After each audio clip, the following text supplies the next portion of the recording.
നമ്മൾ എന്ത് കൽപ്പനയും അനുസരിക്കണം നമുക്ക് ആഗ്രഹമുണ്ട്. പക്ഷേ ഒരുവിധം നല്ല ക്രിസ്ത്യാനികളെല്ലാം പല പ്രാവശ്യം ആഗ്രഹിക്കുകയും തീരുമാനമെടുക്കുകയും ചെയ്തിട്ട് തോറ്റവരാണ്. കാരണം നമ്മൾ ദൈവത്തിൻ്റെ കൽപ്പനകളെ മനുഷ്യരാൽ സാധിക്കുന്ന വളരെ നിസ്സാരങ്ങളായ കാര്യങ്ങളായിട്ടാണ് കാണുന്നത്. ഇന്നോ നാളെയോ എപ്പോഴെങ്കിലും ഞാനിതൊക്കെ ചെയ്യുമെന്ന് മൂഢമായി നമ്മൾ വിശ്വസിക്കുന്നു. നമുക്കൊരിക്കലും നമ്മുടെ ജഡത്തിൽ നമ്മുടെ തീരുമാനങ്ങളാൽ ദൈവത്തിൻ്റെ ഒരു കൽപ്പനയും അനുസരിക്കാൻ സാധിക്കില്ല. വെച്ചിട്ട് വേറെ പുതിയ കൽപ്പനകളെടുത്ത് നമ്മളങ്ങ് അനുസരിക്കുന്നു. ദൈവം ഒരിക്കലും പറയാത്ത എത്രയോ കൽപ്പനകൾ നമ്മൾ അനുസരിച്ച്, ക്രിസ്തു ഒരിക്കലും മിണ്ടാത്ത എത്രയോ കാര്യങ്ങൾ നമ്മൾ അനുസരിച്ച് നമ്മൾ സ്വയം വിശുദ്ധരായിട്ട് മാറിയിട്ടുണ്ട്. ഓക്കെ, ഈ 0 മാത്രം കിട്ടുന്ന ഒരു കുട്ടി എക്സാം എഴുതാം, അവനൊന്നും അറിയത്തില്ല, അവൻ എഴുതാനും അറിയില്ല, അവൻ എഴുതിയാൽ ആർക്കും വായിക്കാനും പറ്റില്ല.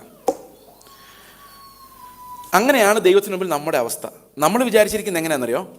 ഒരു 32 മാർക്ക് നമുക്ക് കിട്ടും ഓൾറെഡി. കാരണം സ്നാനപ്പെട്ടിട്ടുണ്ട്, പിന്നെ ഷേവ് ചെയ്ത് കുമ്പളങ്ങ മുഖമാക്കിയിട്ടുണ്ട്, പിന്നെ ഫുൾ സ്ലീവ് ഷർട്ടാണ് ഇടുന്നത്, പിന്നെ ആഭരണമൊക്കെ ഊരിയിട്ടുണ്ട്. ഇതൊന്നും മറ്റവരാരും ചെയ്തിട്ടില്ല. അപ്പം ഏതായാലും 32 മാർക്ക് ഞാൻ അങ്ങനെ സ്കോർ ചെയ്തിട്ടുണ്ട്. ഇനി ഒരു 2-3 മാർക്കും കൂടെ ബാക്കിയുണ്ട്. അതുകൊണ്ട് കർത്താവ് വരുമ്പോൾ പോകുന്നൊരു സംശയത്തിൽ ഇങ്ങനെ ഇരിക്കുക. ആ 3 മാർക്ക് കൂടെ ശരിയാക്കിയിട്ട് വേണം പോകാൻ. അതെന്താണെന്ന് വെച്ചാൽ ചെറിയ കാര്യങ്ങളുള്ളൂ. രാവിലെ കുറച്ചുകൂടെ ഇരുന്നിട്ട് ബൈബിൾ വായിച്ചും കുറച്ചുകൂടെ പ്രാർത്ഥിച്ചും അല്ലേ, കുറച്ചുകൂടെ നല്ലപോലെ ഈ വഴക്കൊന്നും ഉണ്ടാക്കാതെ ദേഷ്യപ്പെടാതെ ഇത്തിരി ശാന്തമായിട്ട് പെരുമാറിയൊക്കെ നമുക്കതങ്ങ് അഡ്ജസ്റ്റ് ചെയ്യാം. ബാക്കി 3 മാർക്കെന്നാണ് നമ്മുടെ ചിന്ത. അതെന്ന് വരും എന്ന് കാത്തിരിക്കാൻ പറഞ്ഞിട്ട് കുറേ വർഷമായിട്ടും ഈ 3 മാർക്ക് ഇതുവരെ വന്നിട്ടില്ല. അത് ഒരിടത്ത് ശരിയാകുമ്പോൾ വേറെ എവിടെയെങ്കിലും പൊട്ടും. ഇതാണ് നമ്മുടെ സ്ഥിതി. എന്നിട്ട് പ്രവാചകന്മാർ എന്നിട്ട് പറയും, വിടേണ്ടതിനെ വിട്, ചേരേണ്ടടുത്ത് ചേര്, അത് ചെയ്ത് ഇത് ചെയ്ത് നീ രക്ഷപ്പെടും. ഇതെല്ലാം കൊണ്ട് എത്തിക്കുന്ന എവിടെയാണെന്ന് വെച്ച് കഴിഞ്ഞാൽ, ഈ നമുക്ക് എന്തൊക്കെയോ മാർക്ക്, നീ രാത്രിയുടെ യാമങ്ങളിലിരുന്ന് കരയുന്ന ഞാൻ കണ്ടു, അത് ചെയ്ത് നീ ദൈവത്തിന് വേണ്ടി അധ്വാനിച്ചു എന്നൊക്കെ പറയുമ്പോൾ നമ്മൾ വിചാരിക്കും ഇതൊക്കെ ദൈവം ഇങ്ങനെ അക്കൗണ്ട് ചെയ്ത് മാർക്കിട്ട് വെച്ചിരിക്കുമെന്ന്. പക്ഷേ അവസാനം പ്രോഗ്രസ് റിപ്പോർട്ട് വായിക്കുമ്പോഴാണ്, നിയമം വെച്ചിട്ട് വായിക്കുമ്പോഴാണ് മനസ്സിലാകുന്നത് ദൈവത്തെ സ്നേഹിച്ചതും അടുത്തിരുന്നവനെ സ്നേഹിച്ചതും വെച്ചാൽ മാർക്ക്. അവിടെ എല്ലാത്തിനകത്തും 0 എന്നുള്ള കാര്യം നമ്മൾ അന്നേരം മനസ്സിലാകുന്നത്. അയ്യോ കർത്താവേ എന്നല്ലാതെ ഒരു പ്രതികരണവും ദൈവത്തെ കണ്ടിട്ടുള്ള ആർക്കും ഒരിക്കലും ഉണ്ടായിട്ടില്ല.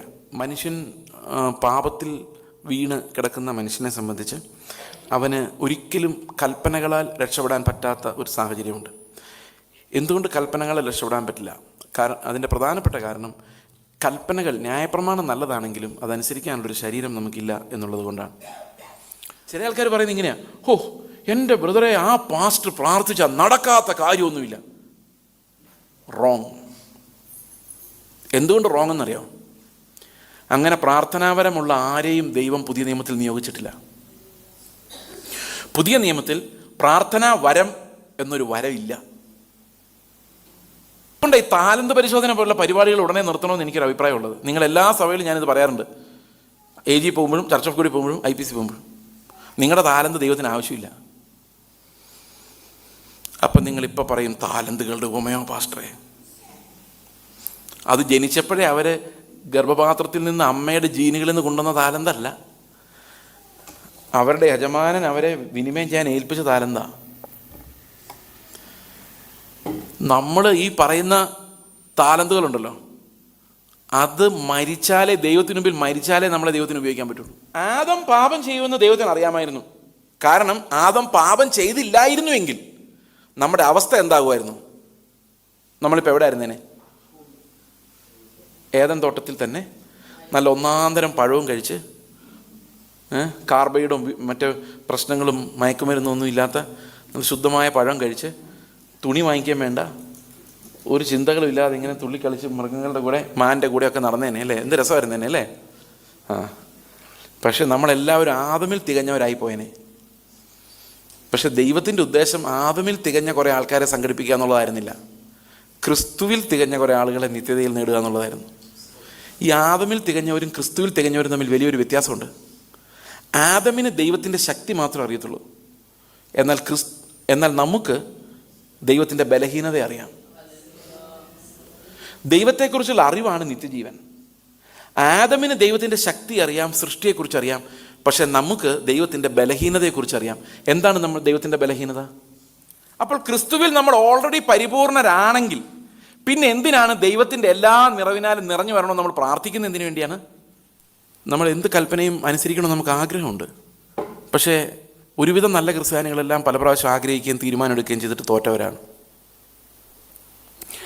കാരണം നമ്മൾ ദൈവത്തിൻ്റെ കൽപ്പനകളെ മനുഷ്യരാൽ സാധിക്കുന്ന വളരെ നിസ്സാരങ്ങളായ കാര്യങ്ങളായിട്ടാണ് കാണുന്നത്. ഇന്നോ നാളെയോ എപ്പോഴെങ്കിലും ഞാനിതൊക്കെ ചെയ്യുമെന്ന് മൂഢമായി നമ്മൾ വിശ്വസിക്കുന്നു.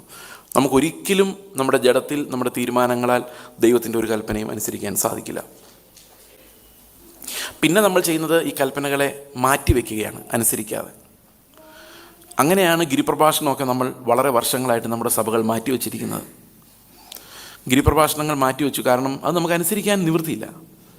നിൻ്റെ വലത് കണ്ണ് നിനക്ക് ഇടർച്ച വരുത്തുന്നുവെങ്കിൽ ചൂഴ്ന്നെടുത്ത് എറിഞ്ഞു കളയുക എന്നും, നിൻ്റെ ഒരു കർണത്തടിച്ചാൽ മറ്റേ കർണം കാണിച്ചുകൊണ്ട് ശത്രുക്കളെ സ്നേഹിക്കുക, പുതപ്പി വയ്ക്കുന്നതിന് ഉടുപ്പ് കൊടുക്കുക, നിങ്ങളുടെ വീട്ടിലൊരു കല്യാണം നടന്നാൽ വഴിയിരിക്കുന്ന ഭിക്ഷക്കാരെ വിളിച്ച് തിരിച്ചിങ്ങോട്ട് നന്ദി പറയാൻ പോലും പറ്റാത്ത ഭിക്ഷക്കാരെ വിളിച്ച് സദ്യ കൊടുക്കുക.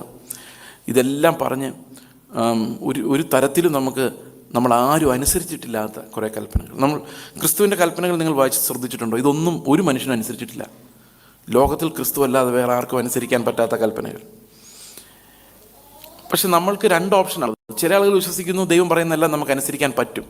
വേറെ ചില ആൾക്കാർ ഒന്നും മിണ്ടുന്നില്ല, ഈ കൽപ്പനകളെല്ലാം മാറ്റി വെച്ചിട്ട് വേറെ പുതിയ കൽപ്പനകളെടുത്ത് നമ്മളങ്ങ് അനുസരിക്കുന്നു. ദൈവം ഒരിക്കലും പറയാത്ത എത്രയോ കൽപ്പനകൾ നമ്മൾ അനുസരിച്ച്, ക്രിസ്തു ഒരിക്കലും മിണ്ടാത്ത എത്രയോ കാര്യങ്ങൾ നമ്മൾ അനുസരിച്ച് നമ്മൾ സ്വയം വിശുദ്ധരായിട്ട് മാറിയിട്ടുണ്ട്. നിങ്ങൾ ഒരുപക്ഷെ നോക്കിയാൽ നമ്മൾ വിചാരിക്കും അങ്ങനെ തന്നെയായിരുന്നു പരീശന്മാർ ദൈവത്തിൻ്റെ കൽപ്പനകൾ നോക്കിയപ്പോൾ ഭയങ്കര വെയിറ്റാണ്. അതങ്ങ് മാറ്റി വെച്ചിട്ട് സ്വന്തമേ കുറേ കൽപ്പനകളുണ്ടാക്കി. അവർ ദൈവത്തിൻ്റെ നീതി അറിയാതെ സ്വന്തം നീതി സ്ഥാപിച്ചു. ആ ദൈവത്തിൻ്റെ നീതിയെക്കുറിച്ചുള്ള പരിജ്ഞാനം എപ്പോൾ നഷ്ടപ്പെടുന്നോ അപ്പോൾ സ്വന്തം നീതിയുടെ സ്ഥാപനം ആരംഭിക്കും. ഇന്ന് നമ്മുടെ ചുറ്റുമുള്ള പല സഭകളിലും സ്വയനീതി, സഭയുടെ നീതി, സ്വന്തം നീതി, യേശുക്രിസ്തു പറയാത്ത കാര്യങ്ങളാൽ സ്ഥാപിക്കപ്പെടുന്ന നീതി, ബൈബിളിൽ ഇല്ലാത്ത കാര്യങ്ങളാൽ സ്ഥാപിക്കപ്പെടുന്ന നീതി വളരെ ശക്തമാണ്.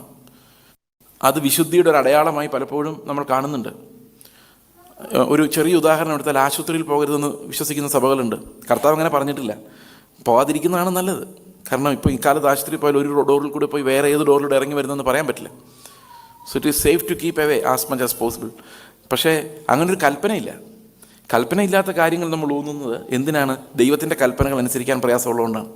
അതിനേക്കാൾ കൂടുതൽ പ്രയാസമുണ്ട്. അതിനേക്കാൾ കൂടുതൽ പ്രാവശ്യം കർത്താവ് പറഞ്ഞിട്ടുള്ള കാര്യമാണ്, നിൻ്റെ സ്വത്തെല്ലാം വിറ്റ് ദരിദ്രന് കൊടുത്തിട്ട് എന്നെ അനുഗമിക്കുക. അത് ചെയ്യാൻ ഇവർ പറയത്തില്ല, കാരണം അത് പാടാ. അതാ മരണത്തെക്കാളും പാടാ. ആശുപത്രി പോകാതെ ഞാൻ വേണേൽ മരിച്ചോളാം, പക്ഷേ ദൈവം പറഞ്ഞൊരു കൽപ്പന പോലും അനുസരിക്കാൻ എന്നെ കൊണ്ട് കഴിയില്ല.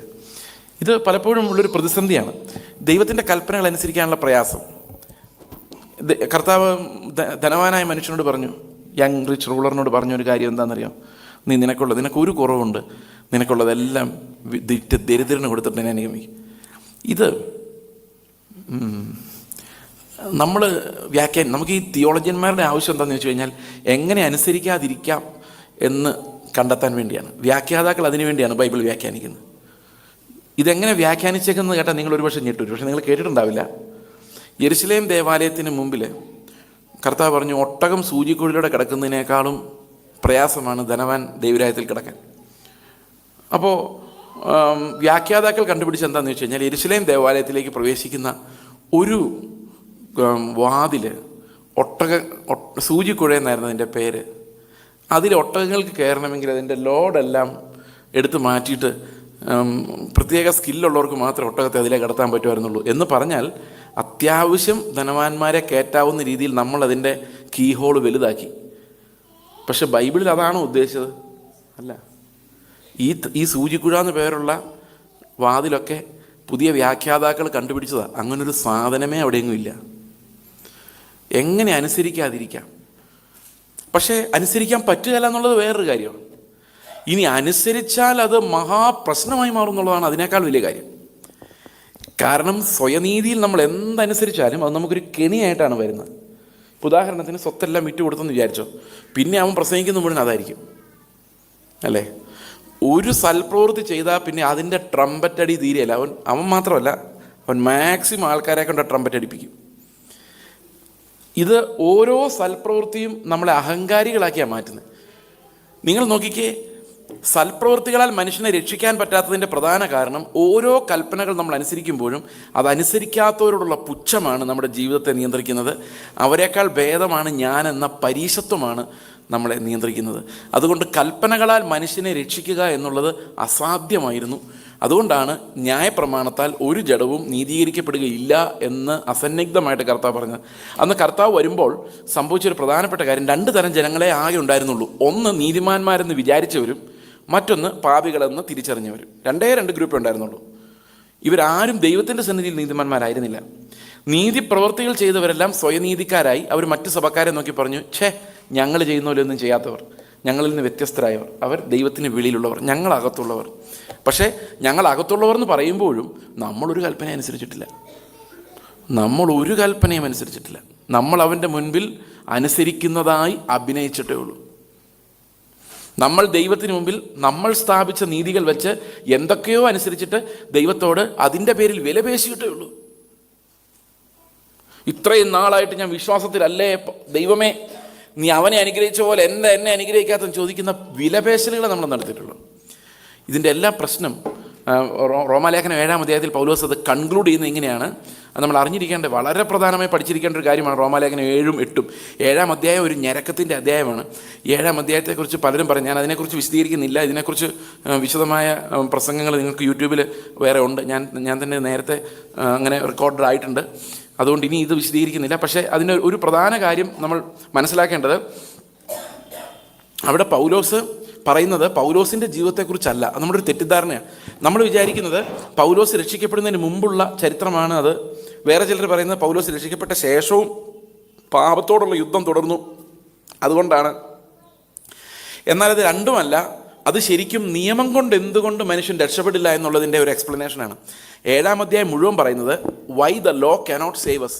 അതിൻ്റെ കാരണം, നിയമം നല്ലതാണ്, ദൈവം കൊടുത്തതാണ്. പക്ഷേ നിയമം അനുസരിക്കാനുള്ള ശരീരം നമുക്കില്ല. ഞാനോ ജഡമയൻ, പാപത്തിന് ദാസനായി വിൽക്കപ്പെട്ടവൻ. അപ്പോൾ എന്നോട് ആവശ്യപ്പെടുന്ന കമാൻഡ് അനുസരിക്കാൻ എനിക്ക് വശമില്ല. ഞാൻ സാധാരണ പറയുന്നൊരു ഉദാഹരണമുണ്ട്, അതുകൊണ്ട് പറഞ്ഞാൽ നിങ്ങൾക്ക് ഇത് ക്ലിയർ ആകുമെന്ന് ഞാൻ വിചാരിക്കുന്നു. ഇത് യേശുക്രിസ്തുവിൻ്റെ മനുഷ്യത്വം എങ്ങനെയാണ് നമ്മളെ സഹായിക്കുന്നത് എന്നുള്ളതിനെക്കുറിച്ചൊരു ക്ലൂ കൂടിയാണ്. ഒന്നും പഠിക്കാത്തൊരു കുട്ടി ഒരു ക്ലാസ് റൂമിലുണ്ടെന്ന് വിചാരിച്ചോ. അവൻ എഴുതാനും അറിയില്ല, ശരിക്കും വായിക്കാനും അറിയില്ല, ഒന്നും പഠിച്ചിട്ടുമില്ല. എക്സാമിനേഷനായി. എങ്ങനെ എന്തെഴുതിയാലും അവന് 0 കൂടുതൽ ഒന്നും കിട്ടാൻ യാതൊരു സാധ്യതയില്ല.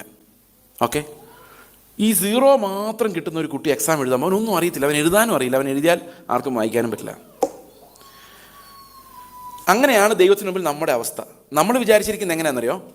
ഒരു 32 മാർക്ക് നമുക്ക് കിട്ടും ഓൾറെഡി. കാരണം സ്നാനപ്പെട്ടിട്ടുണ്ട്, പിന്നെ ഷേവ് ചെയ്ത് കുമ്പളങ്ങ മുഖമാക്കിയിട്ടുണ്ട്, പിന്നെ ഫുൾ സ്ലീവ് ഷർട്ടാണ് ഇടുന്നത്, പിന്നെ ആഭരണമൊക്കെ ഊരിയിട്ടുണ്ട്. ഇതൊന്നും മറ്റവരാരും ചെയ്തിട്ടില്ല. അപ്പം ഏതായാലും 32 മാർക്ക് ഞാൻ അങ്ങനെ സ്കോർ ചെയ്തിട്ടുണ്ട്. ഇനി ഒരു 2-3 മാർക്കും കൂടെ ബാക്കിയുണ്ട്. അതുകൊണ്ട് കർത്താവ് വരുമ്പോൾ പോകുന്നൊരു സംശയത്തിൽ ഇങ്ങനെ ഇരിക്കുക. ആ 3 മാർക്ക് കൂടെ ശരിയാക്കിയിട്ട് വേണം പോകാൻ. അതെന്താണെന്ന് വെച്ചാൽ ചെറിയ ചെറിയ കാര്യങ്ങളുള്ളൂ. രാവിലെ കുറച്ചുകൂടെ ഇരുന്നിട്ട് ബൈബിൾ വായിച്ചും കുറച്ചുകൂടെ പ്രാർത്ഥിച്ചും അല്ലേ, കുറച്ചുകൂടെ നല്ലപോലെ ഈ വഴക്കൊന്നും ഉണ്ടാക്കാതെ ദേഷ്യപ്പെടാതെ ഇത്തിരി ശാന്തമായിട്ട് പെരുമാറിയൊക്കെ നമുക്കതങ്ങ് അഡ്ജസ്റ്റ് ചെയ്യാം. ബാക്കി 3 മാർക്കെന്നാണ് നമ്മുടെ ചിന്ത. അതെന്ന് വരും എന്ന് കാത്തിരിക്കാൻ പറഞ്ഞിട്ട് കുറേ വർഷമായിട്ടും ഈ 3 മാർക്ക് ഇതുവരെ വന്നിട്ടില്ല. അത് ഒരിടത്ത് ശരിയാകുമ്പോൾ വേറെ എവിടെയെങ്കിലും പൊട്ടും.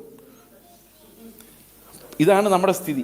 എന്നിട്ട് പ്രവാചകന്മാർ എന്നിട്ട് പറയും, വിടേണ്ടതിനെ വിട്, ചേരേണ്ടടുത്ത് ചേര്, അത് ചെയ്യ്, ഇത് ചെയ്യ്, നീ രക്ഷപ്പെടും. ഇതെല്ലാം കൊണ്ട് എത്തിക്കുന്ന എവിടെയാണെന്ന് വെച്ച് കഴിഞ്ഞാൽ, ഈ നമുക്ക് എന്തൊക്കെയോ മാർക്ക്, നീ രാത്രിയുടെ യാമങ്ങളിലിരുന്ന് കരയുന്ന ഞാൻ കണ്ടു, അത് ചെയ്ത് നീ ദൈവത്തിന് വേണ്ടി അധ്വാനിച്ചെന്നൊക്കെ പറയുമ്പോൾ നമ്മൾ വിചാരിക്കും ഇതൊക്കെ ദൈവം ഇങ്ങനെ അക്കൗണ്ട് ചെയ്ത് മാർക്കിട്ട് വെച്ചിരിക്കുമെന്ന്.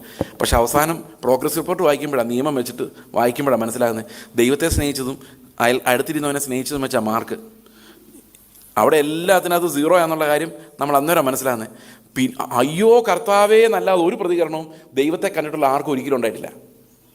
ദൈവത്തെ കണ്ടിട്ടുള്ള പത്രോസ് ഒരു തീരുമാനം എടുത്തുകൊണ്ടല്ല പോയത്, എന്നെ വിട്ടു പോകുമെന്ന് പറഞ്ഞ് നിലവിളിച്ചുകൊണ്ടാണ് പോയത്. കാരണം കർത്താവിന് അടുത്തോട്ട് ചെല്ലുന്തോറും ആ പാപത്തിൻ്റെ, നിങ്ങൾ ദൈവത്തെ കണ്ടിട്ടുണ്ടെങ്കിൽ അതിൻ്റെ ഏറ്റവും വലിയ എവിഡൻസ് അല്ലെങ്കിൽ അതിൻ്റെ തെളിവെന്ന് പറയുന്നത് നിങ്ങൾക്ക് നിങ്ങളുടെ പാപങ്ങളെക്കുറിച്ച് വളരെ ആഴമായൊരു അറിവുണ്ടെന്നുള്ളതാണ്.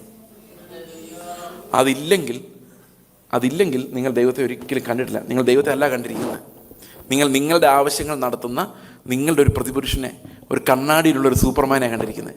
നിങ്ങളുടെ അതേ ആഗ്രഹങ്ങളുള്ള, നിങ്ങളുടെ അയൽവക്കക്കാരെ നിങ്ങൾ കാണുന്ന അതേ കണ്ണോടെ നോക്കുന്ന, നിങ്ങളുടെ മക്കളുടെ ഭാവിയെക്കുറിച്ച് നിങ്ങൾക്കുള്ള അതേ സ്വപ്നങ്ങളുള്ള, നിങ്ങൾ പ്രാർത്ഥിക്കുന്ന അതേ വിഷയങ്ങൾ ഹൃദയത്തിൽ സൂക്ഷിക്കുന്ന, നിങ്ങളുടെ അതേ സ്വഭാവമുള്ള, എന്നാൽ നിങ്ങളെക്കാൾ ശക്തിയുള്ള ഒരാളെയാണ് നിങ്ങൾ കണ്ടിരിക്കുന്നത്. ഞാൻ പറയുന്നത് നിങ്ങൾക്ക് മനസ്സിലായെന്നുണ്ടെന്ന് ഞാൻ വിചാരിക്കുന്നു. നമ്മൾ കണ്ടെത്തുന്ന ദൈവം മിക്കവാറും നമ്മൾ തന്നെയാണ്. ദൈവത്തെ വെളിപ്പെടുത്താനോ ദൈവത്തെ അന്വേഷിക്കുവാനോ നമുക്ക് ബുദ്ധി കൊണ്ട് സാധിക്കില്ല, നമ്മുടെ വികാരങ്ങൾ കൊണ്ട് സാധിക്കില്ല, നമ്മുടെ അന്വേഷണങ്ങൾ കൊണ്ട് സാധിക്കില്ല. അതുകൊണ്ടാണ് ബൈബിൾ പറയുന്നത്, ദൈവത്തെ അന്വേഷിക്കുന്നവനില്ല, നീതിമാൻ ആരുമില്ല. നിയമമുണ്ട്, പക്ഷെ നീതിമാൻ ആരുമില്ല.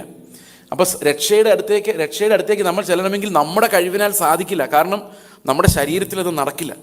നമ്മുടെ ശരീരം ഇൻകേപ്പബിളാണ്, അത് റെൻഡർ ചെയ്യാൻ പറ്റില്ല. ദൈവം ആവശ്യപ്പെട്ടിരിക്കുന്ന കാര്യങ്ങൾ ചെയ്തു തീർക്കാൻ പറ്റത്തില്ല. നമ്മൾ ബലഹീനരാണ്. ബലഹീനരായ മനുഷ്യരെ അന്വേഷിച്ച് വരുന്നതാണ് ദൈവത്തിൻ്റെ കൃപ. ബലഹീനരായ മനുഷ്യരെ, പാപബോധമുള്ള മനുഷ്യരെ. നമ്മൾ പത്രോസിൻ്റെ മീൻപിടുത്തത്തിൻ്റെ പ്രസംഗം എങ്ങനെ പോകുന്നതെന്നറിയാം. മിക്കവാറും പത്രോസിൻ്റെ മീൻപിടുത്തത്തിൻ്റെ പ്രസംഗം പോകുന്നത്, രാത്രി മുഴുവൻ അലഞ്ഞു തിരിഞ്ഞൊരു മീനും കിട്ടിയില്ല. പിറ്റേ ദിവസം കർത്താവിൻ്റെ പടകിൽ വന്നു, ആഴത്തിലേക്ക് നീക്കി വല വീശാൻ പറഞ്ഞു. ഭയങ്കര പെരുത്ത മീൻകൂട്ടം അവൻ്റെ വലയിൽ കയറി. അതുകൊണ്ട് നിങ്ങളുടെ പടകിലും യേശു ഉണ്ടെങ്കിൽ നിങ്ങളുടെ മീൻപിടുത്തം. അതാണ് നമ്മുടെ പ്രസംഗം. നമ്മൾ കർത്താവിനോട് പറയുകയും ചെയ്തു തന്നെ, നാളെ മരണേ കർത്താവേ, ഞാൻ ഇതുവരെ മീൻ പിടിച്ചിട്ട് ശരിയായില്ല, ഇപ്പം നീ വന്നപ്പോഴാണ് കറക്റ്റായത്. എൻ്റെ ബിസിനസ് എല്ലാം പൊളിഞ്ഞ് നാശമായിരിക്കുമായിരുന്നു. കർത്താവേ, നീ എൻ്റെ ബിസിനസ്സിലേക്ക് എപ്പോൾ ഇറങ്ങി വന്നോ അന്ന് തൊട്ട് പൈസ കിട്ടി തുടങ്ങി. മറ്റുള്ളവരോട് നമ്മൾ പറയുന്ന സുവിശേഷം അതാ, നീയൊക്കെ ഗതി പിടിക്കാൻ നടക്കുന്നു, യേശു നിൻ്റെ പടകിലില്ലാത്തതുകൊണ്ടാണ്. ഇതിലപ്പുറം ഒരു സുവിശേഷം ഒന്നും നാട്ടുകാരോട് പറയുന്നില്ല നമ്മൾ. പക്ഷെ അവിടെ ദൈവത്തെ നേരെ കണ്ടിട്ടുണ്ടെങ്കിൽ, ഇയ്യോബായാലും പിശാച് പോലും ഒരു കുറ്റം കണ്ടെത്താത്ത, പിശാച് നോക്കിയിട്ട് പോലും, സാത്താൻ നോക്കിയിട്ട് പോലും ഒരു കുറ്റം കണ്ടുപിടിക്കാൻ പറ്റാത്ത ഇയ്യോബും ദൈവത്തെ കണ്ടപ്പോൾ വിറച്ചുപോയി. ദൈവത്തെ നോക്കിയിട്ട് പറയും, ഞാൻ നിന്നെക്കുറിച്ചൊരു കേൾവി മാത്രമേ കേട്ടിരുന്നുള്ളൂ, ഇപ്പോൾ എൻ്റെ കണ്ണാൽ ഞാൻ നിന്നെ കാണുന്നു. അതുകൊണ്ട് ഞാൻ എന്നെ തന്നെ വെറുത്ത് പൊടിയിലും ചാരത്തിലും കിടന്ന് അനുതപിക്കുന്നു. ഞാൻ രക്ഷിക്കപ്പെട്ട ശേഷം വളരെ നാളുകളും ഈ ദൈവത്തിൻ്റെ മഹത്വം അറിയാതെയാണ് ജീവിച്ചത്. എനിക്കറിയില്ലായിരുന്നു അതിൻ്റെ മഹത്വം എന്താണ്. ഞാൻ ദൈവത്തെക്കുറിച്ചുള്ള കേൾവികളായിരുന്നു. അവൻ വായിച്ചത്, അവൻ എഴുതിയത്, ആ കമൻട്രി, ഈ കമൻട്രി, ഇത് വായിച്ച് പ്രസംഗങ്ങൾ അങ്ങനെ ഉണ്ടാക്കി ഞാൻ കേൾവിയിൽ ജീവിച്ചിരുന്നു. പക്ഷെ ദൈവത്തെ ഒരു നാൾ കണ്ടപ്പോൾ എനിക്ക് മനസ്സിലായി, എനിക്ക് രക്ഷപ്പെടാൻ പറ്റാത്തൊരു കുഴിയിലാണ്. രക്ഷകൻ എൻ്റെ കൈ പിടിച്ചില്ലെങ്കിൽ ഞാൻ എങ്ങും എത്തില്ല എന്നുള്ളൊരു കാര്യം മനസ്സിലായി. അവിടെ ഈ സീറോ കിട്ടിയ കുട്ടിയെ പോലെ ഒന്നും കൗണ്ട് ചെയ്യാനില്ലാത്തവനായ ഒരു ദിവസം ഞാൻ ദൈവത്തിന് മുമ്പിൽ നിന്നു.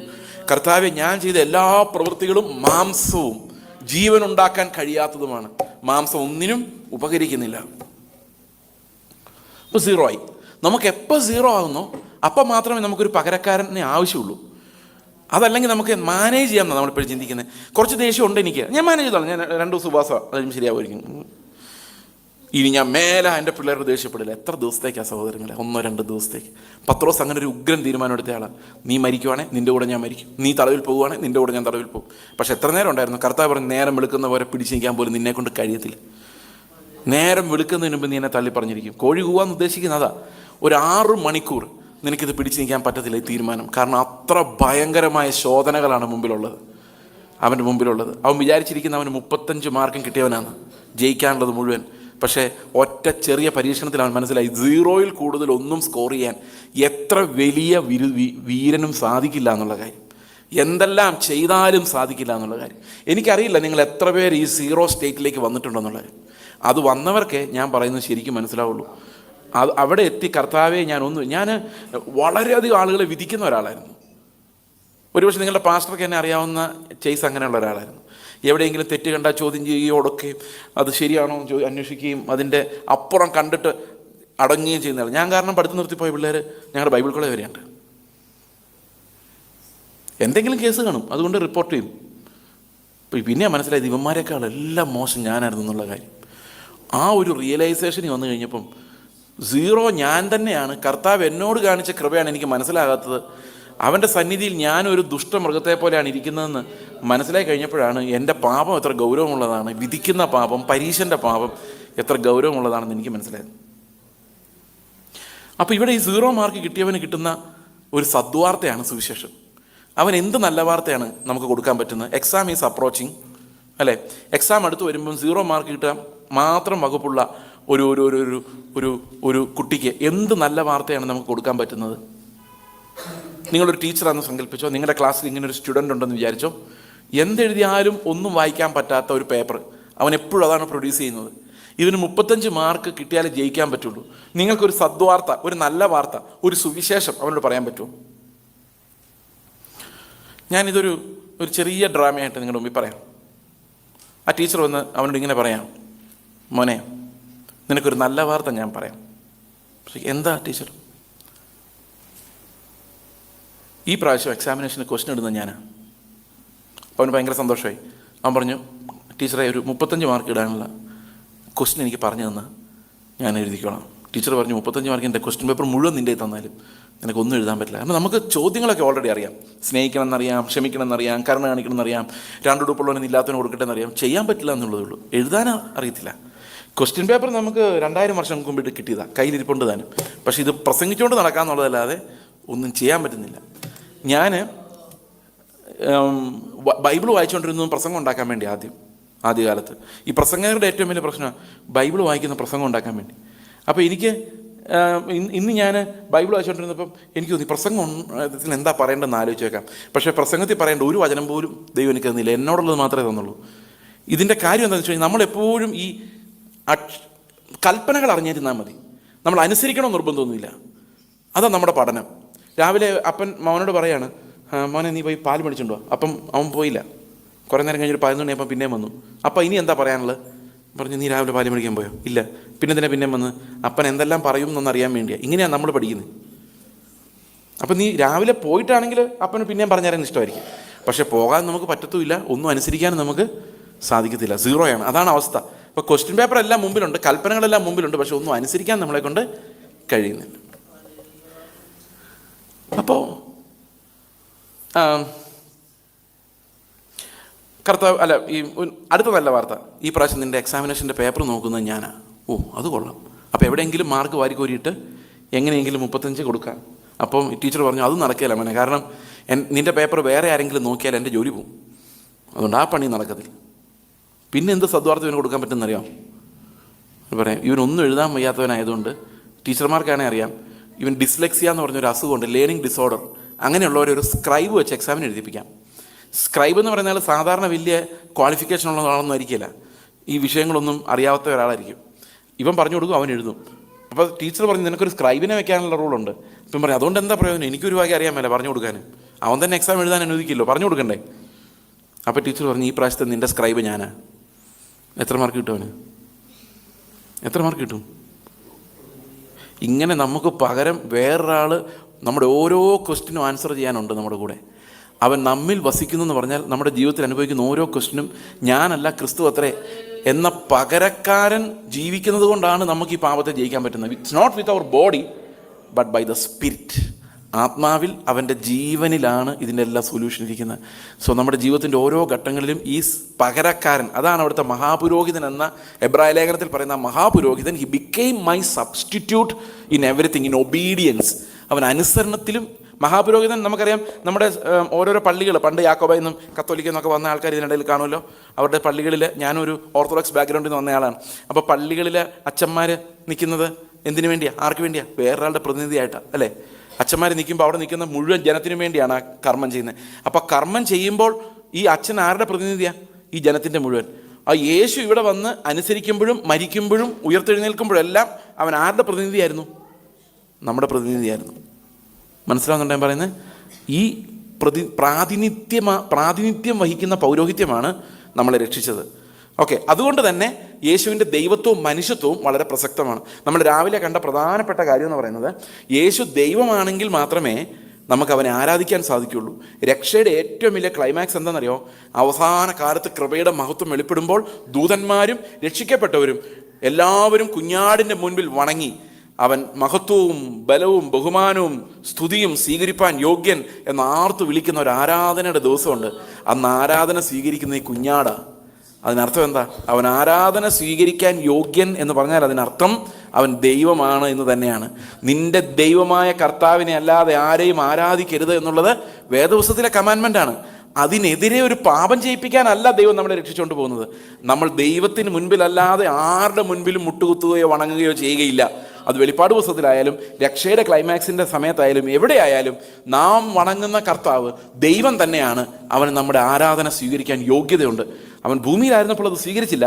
പക്ഷേ പുനരുത്ഥാനം ചെയ്ത് കഴിഞ്ഞ് വന്നപ്പോൾ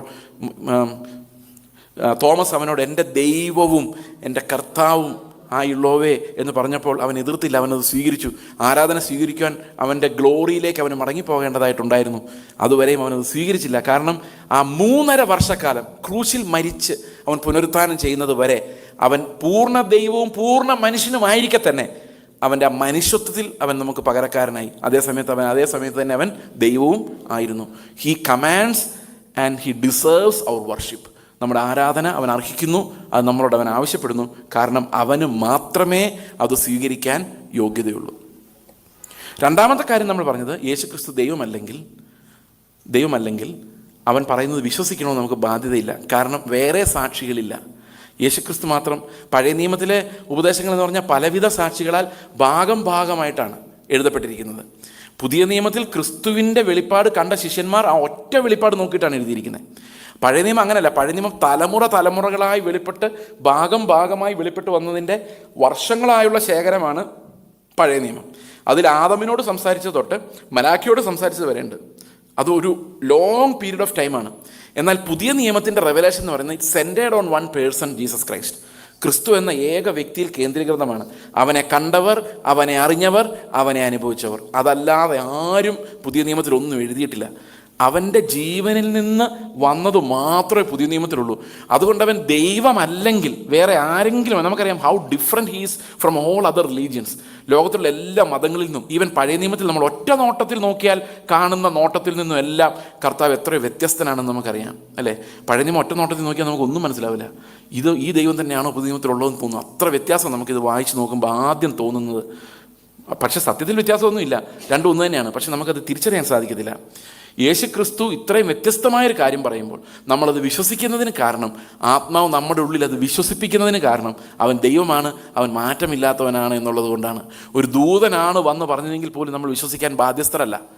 ഒരു സൃഷ്ടിയാണ് വന്ന് പറഞ്ഞതെങ്കിൽ ഒരു സൃഷ്ടിയും തൃക്കണ്ണിന് നിർമ്മലമല്ല. സ്വർഗം പോലും അവൻ്റെ കണ്ണിന് നിർമ്മലമല്ല. അവരിവിടെ വന്ന് പറഞ്ഞാൽ അവർ തെറ്റിപ്പോയി കൂടാന്നില്ല.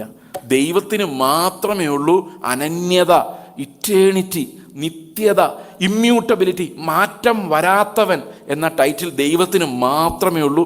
വേറെ ആർക്കും ഇമ്മ്യൂട്ടബിലിറ്റി എന്ന് പറയുന്നത്, അതായത് മാറ്റം വരാത്തവൻ എന്നുള്ളൊരു ടൈറ്റിലില്ല. അതുകൊണ്ട് യേശുക്രിസ്തു ദൈവമല്ലെങ്കിൽ ഈ പറയുന്ന ഒരു സുവിശേഷവും നമുക്ക് വിശ്വസിക്കാൻ സാധിക്കില്ല. മൂന്നാമത്തെ കാര്യം നമ്മൾ പറയുന്നത്, എന്തുകൊണ്ട് യേശുക്രിസ്തു ദൈവമാണ്, ദൈവപുത്രനാണ്, ദൈവത്തിൻ്റെ ജീവൻ തന്നെയാണ്.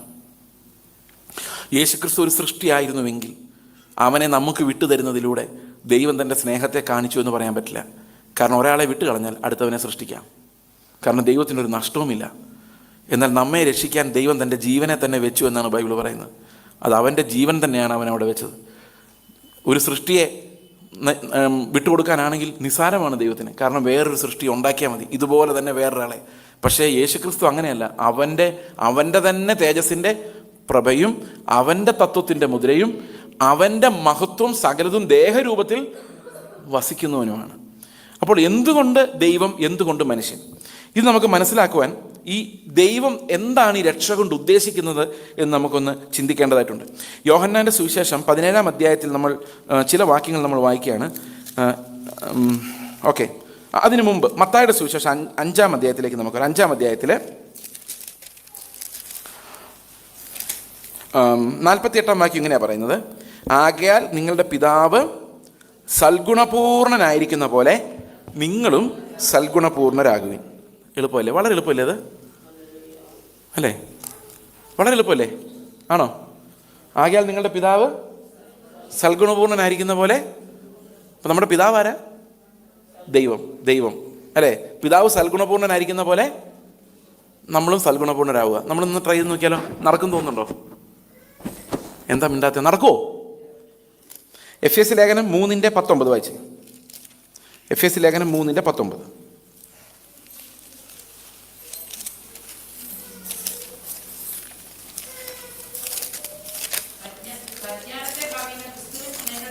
അടുത്ത വാക്യം. ദൈവത്തിൻ്റെ എല്ലാ നിറവിനാലും നിറഞ്ഞു വരികയും വേണം. ആരുടെ നിറവിനാൽ? ദൈവത്തിൻ്റെ എല്ലാ നിറവിനാൽ. അടുത്ത വാക്യം വായിച്ചേ. ചോദിക്കുന്നതിലും നനയ്ക്കുന്നതിലും അത്യന്തം പരമായി ചെയ്യുവാൻ നമ്മിൽ വ്യാപരിക്കുന്ന ശക്തിയാൽ കഴിയുന്നവൻ. അപ്പോൾ അവിടെ പറഞ്ഞിരിക്കുന്ന പ്രാർത്ഥന ചോദിക്കുന്നത് എന്താ? ചോദിക്കുന്നതിന് നനയ്ക്കുന്നതിൽ അത്യന്തം പരമായി ദൈവം ചെയ്യും. എന്താ ചോദിക്കുന്നത്?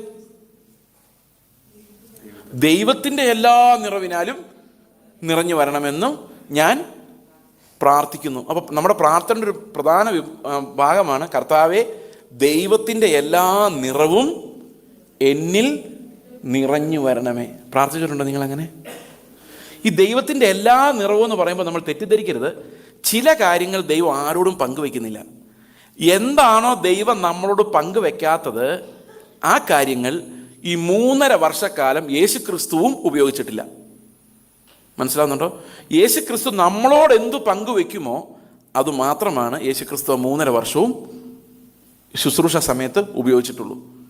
ഓക്കെ, അതെന്താണെന്ന് ചോദിച്ചു കഴിഞ്ഞാൽ 2 തരം ഗുണങ്ങളാണ് ദൈവത്തിനുള്ളത്. ഒന്ന്, അവൻ ആർക്കും വിട്ടുകൊടുക്കാത്ത ഗുണം, ആരോടും പങ്കുവെക്കാത്ത ചില ഗുണങ്ങൾ ദൈവത്തിനുണ്ട്.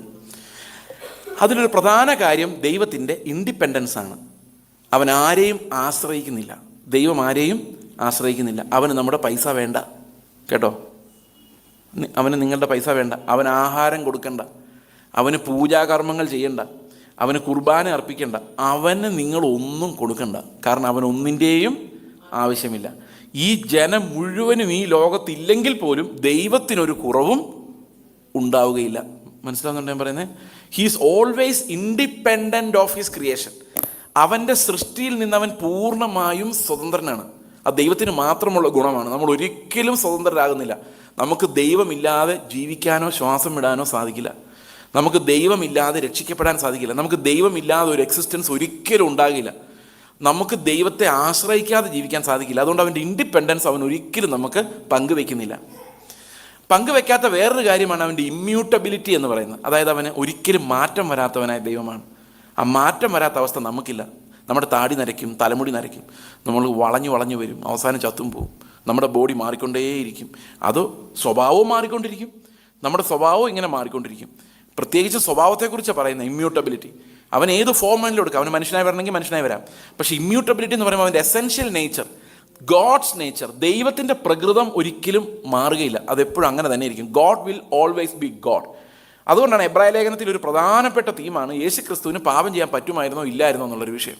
അവൻ പൂർണ്ണ ദൈവവും പൂർണ്ണ മനുഷ്യനുമായിരുന്നത് കൊണ്ട് ഒരു കാരണവശാലും അത് സാധിക്കില്ല. കാരണം ദൈവമായിരിക്കെ ഒരിക്കലും പാപവും ദൈവവും തമ്മിൽ യാതൊരു ബന്ധവുമില്ല. മനുഷ്യന് വേണേൽ പാപം ചെയ്യാതിരിക്കാം, നമ്മൾ നമ്മുടെ നിത്യതയിൽ പാപം ചെയ്യാതിരിക്കും. പക്ഷേ ദൈവത്തിന് ഒരിക്കലും പാപം ചെയ്യാൻ സാധിക്കില്ല. അതുകൊണ്ട് പൂർണ്ണ ദൈവവും പൂർണ്ണ മനുഷ്യനുമായിരിക്കുന്ന യേശു ക്രിസ്തുവിന് ഒരിക്കലും പാപം ചെയ്യാൻ സാധിക്കുമായിരുന്നില്ല.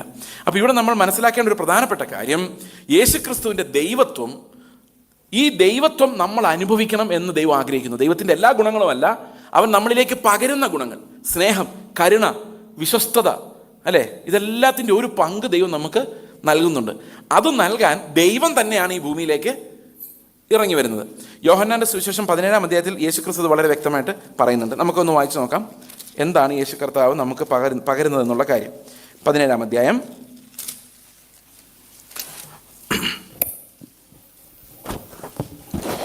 21-ാം വാക്യം മുതൽ ഞാൻ വായിക്കുകയാണ്. നീ എന്നെ അയച്ചിരിക്കുന്നെന്ന് ലോകം വിശ്വസിപ്പാൻ എല്ലാവരും ഒന്നാകേണ്ടതിന് പിതാവേ, നീ എന്നിലും ഞാൻ നിന്നിലുമാകുന്നത് പോലെ അവരും നമ്മിലാകേണ്ടതിന് തന്നെ നീ എനിക്ക് തന്നിട്ടുള്ള മഹത്വം ഞാൻ അവർക്ക് കൊടുത്തിരിക്കുന്നു. കണ്ടോ? അപ്പോൾ ഓൾറെഡി ഉണ്ടായിരുന്ന മഹത്വം നമ്മൾ 5-ാം വാക്യത്തിൽ രാവിലെ എന്താ വായിച്ചത്? 5-ാം വാക്യം വായിച്ച 17-ന്റെ 5. ലോകമുണ്ടാകും മുമ്പേ നിന്റെ അടുക്കൽ ഉണ്ടായിരുന്ന മഹത്വത്തിലേക്ക് എന്നെ നിന്റെ അടുക്കൽ മഹത്വപ്പെടുത്തണമേ. ഓക്കെ, ഒന്ന് ശ്രദ്ധിക്കണേ. അപ്പോൾ ലോകം ഉണ്ടാകുന്നതിന് മുമ്പ് യേശുവിനുണ്ടായിരുന്ന മഹത്വവും, ഒരു മഹാപുരോഹിതനായി അവൻ നമുക്ക് പകരക്കാരനായി സൃഷ്ടികളിൽ ആദ്യജാതനായി അവൻ മാറുമ്പോൾ അവന് ദൈവം കൊടുത്ത മഹത്വവും രണ്ടും വ്യത്യാസമുണ്ട്. ഏത് മഹത്വമാണ് അവൻ നമുക്ക് തന്നത്? ഏത് മഹത്വം? ദൈവം എന്ത് മഹത്വമാണോ ഈ ഭൂമിയിൽ അവന് കൊടുത്തത്, ആ മഹത്വത്തെ അവൻ നമുക്ക് നൽകി. അതെങ്ങനെയാണ് നമുക്കൊന്ന് നോക്കാം. ഓക്കെ, ഇത് ഇങ്ങനെ വിശദമായിട്ട് നമ്മൾ വളരെ ശ്രദ്ധിച്ചിരിക്കണം. കാരണം ലിങ്ക് ചെയ്ത് പോകുമ്പോൾ ഒന്ന് സൂക്ഷിച്ചില്ലെങ്കിൽ ചിലപ്പോൾ ഞാൻ പറഞ്ഞ എവിടെയാണ് നിങ്ങൾക്ക് പക്ഷേ കണക്ഷൻ ഇല്ലാതെ പോകാം. യോഹന്നാൻ്റെ സുവിശേഷത്തിലേക്ക് തന്നെ വന്ന ആ മഹത്വം എന്താണെന്ന് നമുക്ക് കാണാൻ പറ്റും. 14-ാം വാക്യം വായിച്ച്, വചനം അല്ല, യോഹന്നാൻ 1:14. ആ മഹത്വം എന്താ? വചനം ജഡമായി തീർന്നു, കൃപയും സത്യവും നിറഞ്ഞവനായി നമ്മുടെ ഇടയിൽ പാർത്തു, ഞങ്ങൾ അവൻ്റെ തേജസ് പിതാവിൽ നിന്ന് ഏകജാതനായവൻ്റെ തേജസ്സായി കണ്ടു. ഓക്കെ, അത് ഇംഗ്ലീഷിൽ വായിക്കുമ്പോൾ ഇങ്ങനെയാണ്, ദ വേർഡ് ബിക്കെയിം ഫ്ലഷ്, വചനം ജഡമായി തീർന്നു, and made his dwelling among us, അല്ലെങ്കിൽ ഡ്വെൽറ്റ് എമംഗ് അസ്, അവൻ നമ്മുടെ ഇടയിൽ പാർത്തു. We have seen his glory, അല്ലെങ്കിൽ വി ബിഹെൽഡ് ഹിസ് ഗ്ലോറി, ഞങ്ങൾ അവൻ്റെ തേജസ്സിനെ കണ്ടു. The glory as of the only begotten of the Father, പിതാവിൽ നിന്ന് ഏകജാതനായവൻ്റെ തേജസ്സായി കണ്ടു, full of grace and truth. അപ്പം പിതാവിൽ നിന്ന് ജനിച്ച, ഇന്ന് ഞാൻ നിന്നെ ജനിപ്പിച്ചിരിക്കുന്നു എന്ന് പറഞ്ഞപ്പോൾ പുത്രന് ലഭിക്കേണ്ട തേജസ് ഇവിടെ ഇവർ കണ്ടു. എങ്ങനെയാണ് കണ്ടത്? പിതാവിൽ നിന്ന് ഏകജാതനായവൻ്റെ തേജസ് എങ്ങനെയാണ് കണ്ടത്? യെശയ്യാവ് എങ്ങനെയാണ് കണ്ടത്? യെശയ്യാവ് കണ്ട തേജസ് ഭയങ്കരമായിരുന്നു. യെശയ്യാവിൻ്റെ മുമ്പിൽ യെശയ്യാവ് കാണുന്ന തേജസ്, ക്രിസ്തുവിൻ്റെ തേജസ്, അവൻ സിംഹാസനത്തിൽ ഇരിക്കുന്നു, ദൂതന്മാർ രണ്ടുകൊണ്ട് മുഖം മൂടി, രണ്ടുകൊണ്ട് പറന്ന്, രണ്ടുകൊണ്ട് പാദം മൂടി, അവർ ഒരുത്തൻ വേറൊരുത്തനോട്, ദൈവത്തിൻ്റെ കണ്ണിലോട്ട് നോക്കുന്നില്ല, ക്രിസ്തുവിനെ നോക്കുന്നില്ല. ആ തേജസ് അങ്ങനെയാണ്. അവർ വേറൊരുത്തനോട് പറയുക, സൈന്യങ്ങളുടെ ദൈവമായ യഹോവ പരിശുദ്ധൻ പരിശുദ്ധൻ പരിശുദ്ധൻ, അങ്ങോട്ട് നോക്കരുത്, നിന്റെ പാദം മൂടിക്കോ, നീ അവൻ്റെ മുമ്പിൽ പ്രത്യക്ഷനാകരുത്, അവൻ്റെ മുമ്പിൽ നിൽക്കാൻ നിനക്ക് കഴിയില്ല, പറഞ്ഞോ, പാദം മൂടി വെച്ചുകൊണ്ട് പറഞ്ഞോ, കണ്ണുകൾ അടച്ചു വെച്ചുകൊണ്ട് പറഞ്ഞോ, ഒരുത്തനോട് പറഞ്ഞോ, അവൻ്റെ മുഖത്ത് നോക്കരുത്. അടുത്ത് കൂടാത്ത പരിശുദ്ധിയാണ് അവിടെ കാണുന്നത്, അടുത്ത് കൂടാത്ത പരിശുദ്ധി. ദൂതന്മാർ വിറയ്ക്കുന്ന പരിശുദ്ധി, ദൂതന്മാർക്ക് മുഖത്ത് നോക്കാൻ പറ്റാതെ കണ്ണ് മൂടേണ്ടി വരുന്ന പരിശുദ്ധിയാണ് അവിടെ കർത്താവിനെ കാണുന്നത്. പക്ഷെ ഇവരെങ്ങനെ കാണുന്നതെന്നറിയോ? ഈ ശിഷ്യന്മാർ എങ്ങനെയാണ് കാണുന്നത്? കൃപയും സത്യവുമായിട്ടാണ് കാണുന്നത്. അത് ഇംഗ്ലീഷ് എഴുതിയിരിക്കുന്നത്, V have seen his glory, the glory as of the only begotten of the father, full of grace and truth. ഞങ്ങൾ കണ്ടത് എങ്ങനെയാണ്? മുഴുവൻ കൃപയായിട്ടാണ് കണ്ടത്. ഈ കൃപ എന്താണെന്നറിയോ? നമ്മൾ പലപ്പോഴും വിചാരിച്ചിരിക്കുന്ന അൺമെറിറ്റഡ് ഫേവർ എന്നാണ്. അൺമെറിറ്റഡ് ഫേവർ ആണ് കൃപ. പക്ഷെ ഈ വാക്യത്തിൽ അതിൻ്റെ അർത്ഥം അതല്ല. ഈ വാക്യത്തിലെ കൃപയുടെ അർത്ഥം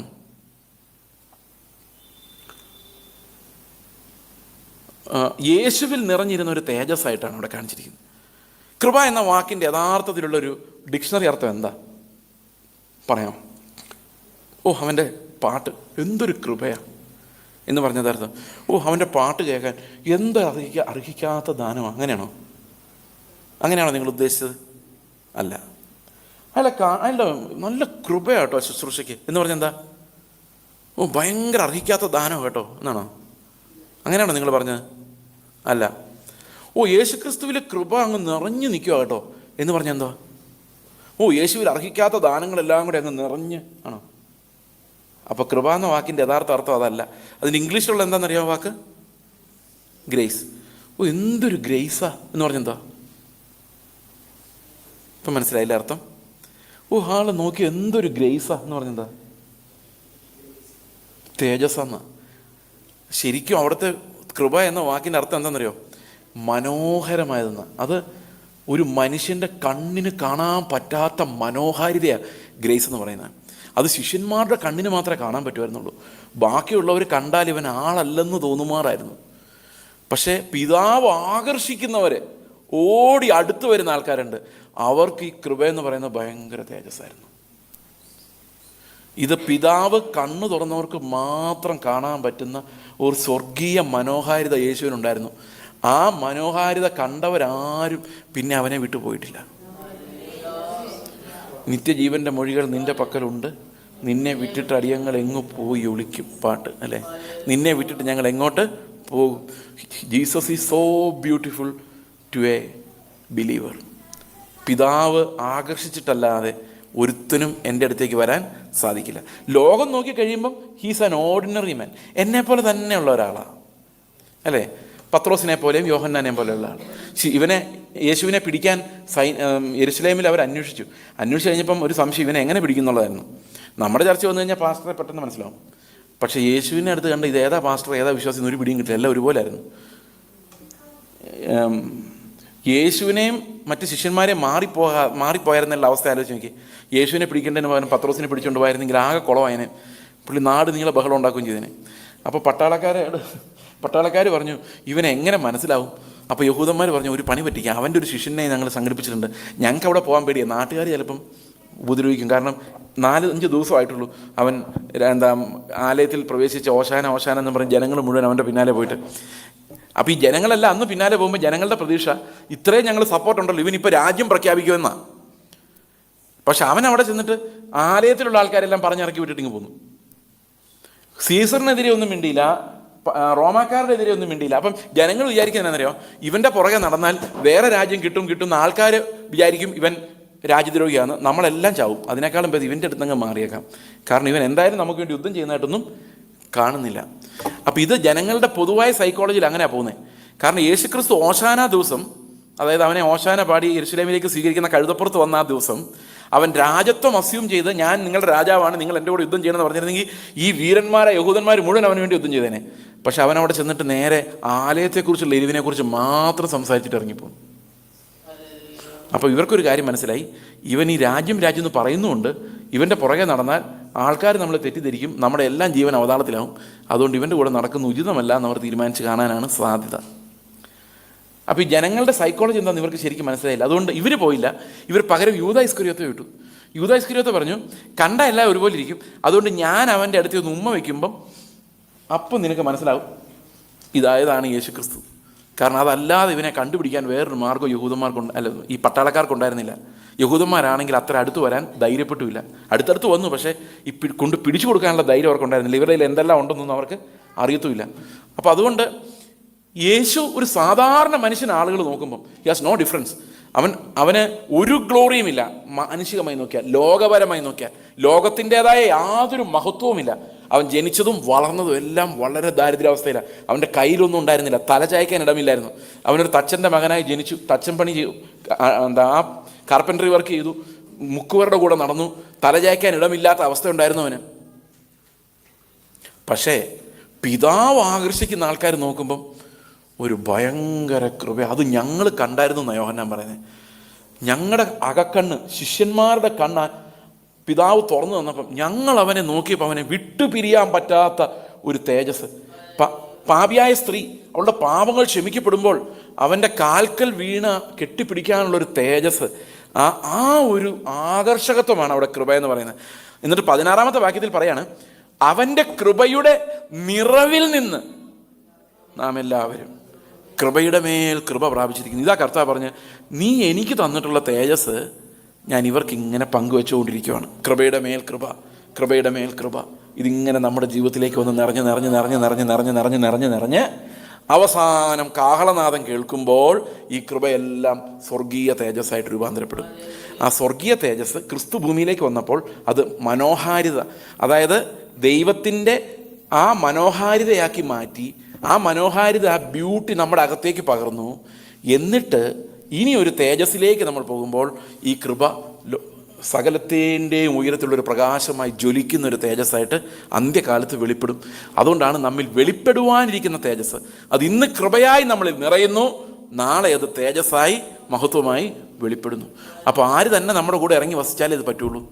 ഉയരത്തിൽ നിന്ന് ദൈവം തന്നെ ഇറങ്ങി വസിച്ചെങ്കിലേ ഇതിങ്ങനെ പകർത്താൻ സാധിക്കുകയുള്ളൂ. ഇന്ന് പലരും ചിന്തിക്കുന്നത് ഒരു യാഗം മാത്രമാണ് യേശു, പിന്നെ യേശു നമുക്കൊരു നല്ല ഉദാഹരണമാണ്. ഇതെല്ലാം ഒരു പകുതി സത്യം മാത്രമേ ആകുന്നുള്ളൂ. ഇപ്പോൾ എബ്രായ ലേഖനത്തിലേക്ക് നമ്മൾ നമ്മുടെ ശ്രദ്ധയെ തിരിക്കുമ്പോൾ യേശുക്രിസ്തുവിൻ്റെ ദൈവത്വം ശരിക്കും ഒരു കാര്യം കൊണ്ട് നമ്മൾ നോക്കണം. കൊളോസി ലേഖനത്തിലെ 2-ാം അധ്യായത്തിൻ്റെ 9-ാം വാക്യം നമ്മൾ രാവിലെ കണ്ട ഒരു വാക്യമാണ്. കൊളോസി ലേഖനം 2:9 വായിക്കാമോ? 2:9. കൊളോസി ലേഖനം 2:9.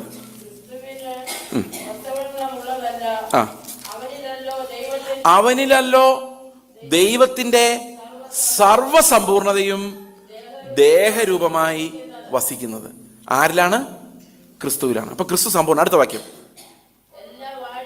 എല്ലാ വാഴ്ചയ്ക്കും അധികാരത്തിനും തലയായ അവനിൽ നിങ്ങൾ പരിപൂർണരാകുന്നു.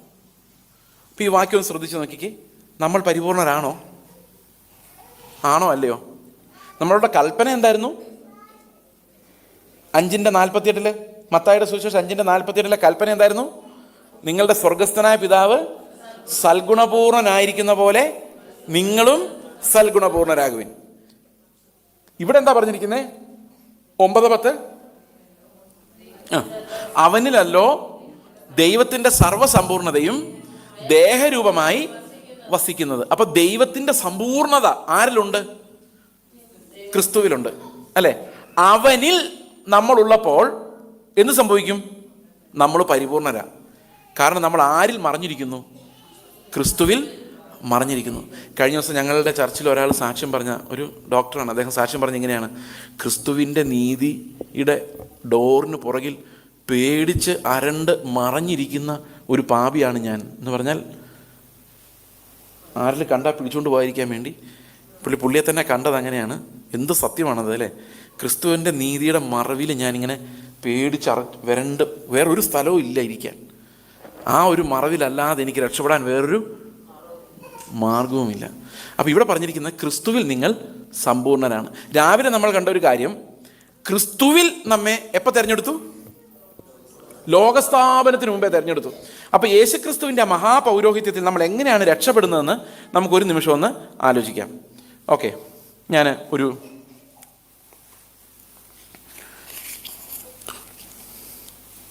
ചെറിയൊരു ഇല്ലസ്ട്രേഷന് വേണ്ടിയാണ്. നമുക്ക് 2 തിമോത്തിയോസ് 1:9 ഒന്ന് വായിക്കാം. 2 തിമോത്തിയോസ് 1:9. 2 തിമോത്തിയോസ് 1:9.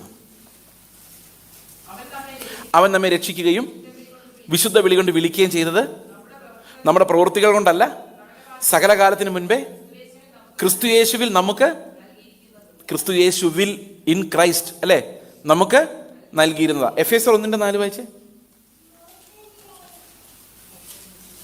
എഫേസ്യർ 1:4. അവൻ നാം തൻ്റെ സന്നിധിയിൽ വിശുദ്ധരും നിഷ്കളങ്കരുമാകേണ്ടതിന് അവൻ നമ്മെ ലോകസ്ഥാപനത്തിന് മുമ്പേ നമ്മെ അവനിൽ ഇൻ ക്രൈസ്റ്റ് തിരഞ്ഞെടുത്തു. അപ്പൊ ടൈം ഉണ്ടാകുന്നതിന് മുമ്പ്, ലോകം ഉണ്ടാകുന്നതിന് മുമ്പ് എന്ത് ചെയ്തെന്നറിയോ? ക്രിസ്തുവിൽ നമ്മെ തിരഞ്ഞെടുത്തു. നമ്മളെവിടെ ഉണ്ട്? ക്രിസ്തുവിലുണ്ട്. അപ്പോൾ ആദ്യം ദൈവം എന്ത് ചെയ്തു? ഈ ടൈം ലൈനിലോട്ട് നോക്കിയപ്പോൾ സമയം ഇവിടെ തുടങ്ങി, ഇവിടെ തീർന്നു. ആദം തൊട്ട് ഞാൻ വരെ, ഇനി നിങ്ങളെല്ലാം ഉണ്ട്. ആരെല്ലാം ഉണ്ടോ അവരെല്ലാവരെയും, വിശുദ്ധന്മാരെല്ലാം കൂടെ ഇങ്ങനെ പറക്കിയെടുത്ത് ക്രിസ്തുവിലാക്കി. എന്നിട്ട് പറഞ്ഞു ആകാശവും ഭൂമിയും ഉണ്ടാകട്ടെ. അപ്പം നമ്മളെവിടെ ഉണ്ട്? മനസ്സിലാവുന്നുണ്ടോ ഞാൻ പറയുന്നത്? സമയം ഉണ്ടാകുന്നതിന് മുമ്പ് നമ്മൾ എവിടെയുണ്ട്? ക്രിസ്തുവിലുണ്ട്. ആരാ ക്രിസ്തുവിലുള്ളത്? അവനിൽ വിശ്വസിക്കുന്നവർ. അവനിൽ വിശ്വസിക്കുന്നവരെല്ലാം എവിടെയുണ്ട്? ക്രിസ്തുവിലുണ്ട്. ബൈബിളിൽ അങ്ങനെ ഉണ്ടോ? അതിലെ നമ്മളിപ്പോൾ വായിച്ചത്, സകല ലോകത്തിന് അടിസ്ഥാനം ഇടുന്നതിന് മുമ്പ്, സമയം ഉണ്ടാകുന്നതിന് മുമ്പ് അവൻ നമ്മെ ക്രിസ്തുവിൽ തിരഞ്ഞെടുത്തു. എന്നിട്ടാണ് ലോകം ഉണ്ടാകുന്നത്, എന്നിട്ടാണ് സമയം ഉണ്ടാകുന്നത്. അപ്പോൾ ഈ ബൈബിൾ എവിടെ പോയാലും ഈ പൈസ ഇതിൻ്റെ കൂടെ പോകും. ഇത് ഞാൻ എടുത്തു മാറ്റിയില്ലെങ്കിൽ നാളെ കഴിഞ്ഞ് വൈകിട്ട് ഈ സമയത്ത് ഇത് മധ്യാകാശത്തിലായിരിക്കും. അത് കഴിഞ്ഞ് കുറേ നേരം കൂടെ കഴിയുമ്പം ഇത് എറണാകുളത്തായിരിക്കും. പിന്നെ കുറേ ദിവസം കൂടെ കഴിയുമ്പോൾ റാന്നിക്ക് പോകും. ഇതിങ്ങനെ എവിടെയെല്ലാം ഈ ബൈബിൾ പോകുമോ അതിനകത്തുനിന്ന് ഈ പൈസയും ഈ 100 രൂപ നോട്ടും അതിലൂടെ പോയിക്കൊണ്ടിരിക്കും. അതുപോലെ ക്രിസ്തു എവിടെയെല്ലാം പോയോ അവിടെയെല്ലാം നമ്മളും ഉണ്ടായിരുന്നു. മനസ്സിലാവുന്നുണ്ടോ? ഇത് എബ്രായ ലേഖനം 11-ാം അധ്യായത്തിലാണ് ഇതിൻ്റെ എക്സ്പ്ലനേഷൻ നമ്മൾ കാണാൻ പോകുന്നത്. പക്ഷേ ഇത്തിരി മുമ്പ് ഇത് മനസ്സിലാക്കണം, ഇതും കൂടെ അറിഞ്ഞിരിക്കണം. അതുകൊണ്ടാണ് ഇത് പറയാൻ കാരണം. അപ്പോൾ ഇത് ഇൻ ക്രൈസ്റ്റ് എന്ന് പറയുന്നൊരു പൊസിഷനാണ്. ഇൻ ക്രൈസ്റ്റ്, മനസ്സിലാവുന്നുണ്ടോ? In Christ. ഇപ്പോൾ ക്രിസ്തുവിൽ നമ്മൾ ആരാന്ന കൊളോസ്യർ 2:9-10 പറഞ്ഞിരിക്കുന്ന അവനിൽ നമ്മൾ സമ്പൂർണ്ണരാണ്. മനസ്സിലാവുന്നുണ്ടോ? എന്ന് പറഞ്ഞാൽ അതിനർത്ഥം യേശുക്രിസ്തു മരിച്ചപ്പോൾ ഞാനും മരിച്ചു. ഒരു വാക്യം കൂടെ വായിച്ചു. 1 കൊരിന്ത്യർ ലേഖനം 1:30. 1 കൊരിന്ത്യർ ലേഖനം 1:30 വായിച്ചു. നാമോ നിങ്ങളോ അവനാൽ ക്രിസ്തു യേശുവിൽ ഇരിക്കുന്നു. അങ്ങനെ ഇരിക്കുമ്പോൾ എന്താ സംഭവിച്ചതെന്ന് നോക്കി. അടുത്ത വാക്യം, അവൻ നമുക്ക് ദൈവത്തിങ്കൽ നിന്ന് ജ്ഞാനവും നീതിയും ശുദ്ധീകരണവും വീണ്ടെടുപ്പും ആയിത്തീർന്നു. ഹി ബിക്കെയിം എന്ന് പറയുമ്പോൾ എന്താ അർത്ഥം? അത് പൂർണ്ണമായി എന്നല്ലേ? മനസ്സിലാവുന്നുണ്ടോ? അപ്പൊ ഇൻ ക്രൈസ്റ്റ് എന്ന് നമ്മൾ പറഞ്ഞു കഴിയുമ്പോൾ അതിനർത്ഥം ദൈവത്തിൽ, ക്രിസ്തുവിൽ നമ്മൾ എപ്പോഴും പിതാവ് നോക്കുമ്പോൾ പരിപൂർണരായിട്ടാണ് നമ്മളെ കാണുന്നത്, ക്രിസ്തുവിൽ നോക്കുമ്പോൾ. പക്ഷെ നമ്മുടെ കയ്യിൽ വല്ലതും നല്ലതുണ്ടോ? ഒന്നുമില്ല. കൽപ്പന എന്തോ? പരിപൂർണരാകണം. ഇനി എഫേസ്യർ ലേഖനത്തിൽ നമ്മളെടുത്ത ആ വാക്യം ഒന്നുകൂടി വായിച്ച്, എഫേസ്യർ 3:16. അപ്പോൾ ക്രിസ്തുവിൽ നമ്മൾ ഓൾറെഡി പരിപൂർണരാണെങ്കിൽ പിന്നെ എന്തിനാണ് ദൈവത്തിൻ്റെ എല്ലാ നിറവിനാലും നിറഞ്ഞു വരണമെന്ന് നമ്മൾ പ്രാർത്ഥിക്കുന്നത്? എന്തിനു വേണ്ടിയാണ്? 3:16 നോക്കിക്കേ. 3:19-20.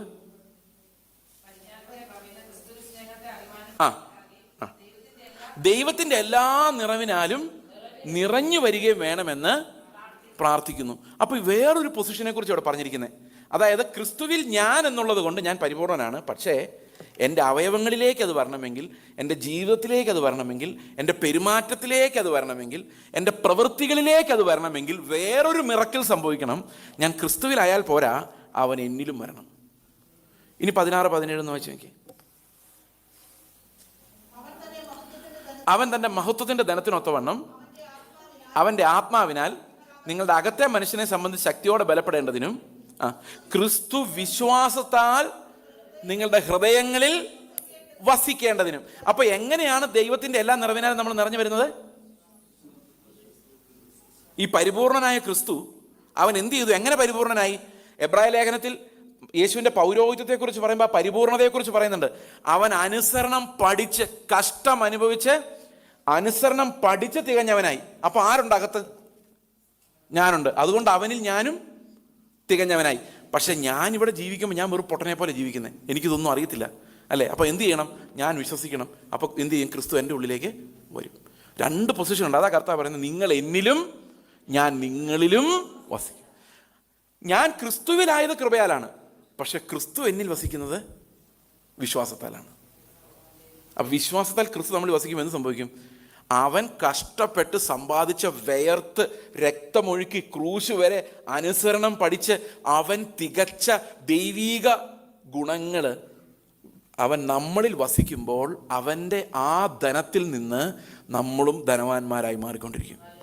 മനസ്സിലാവുന്നുണ്ടോ? ഇത് നമ്മുടെ പ്രവൃത്തികളാലല്ല വരുന്നത്, നമ്മളിൽ വസിക്കുന്ന ദൈവത്തിൻ്റെ ആത്മാവിനാലാണ് യേശു ക്രിസ്തുവിൻ്റെ ഗുണങ്ങൾ, ധനമഹത്വം നമ്മുടെ ഉള്ളിൽ പതുക്കെ പതുക്കെ പതുക്കെ പതുക്കെ അവൻ്റെ സ്വഭാവമായി രൂപാന്തരപ്പെട്ടു വരാൻ തുടങ്ങുന്നത്.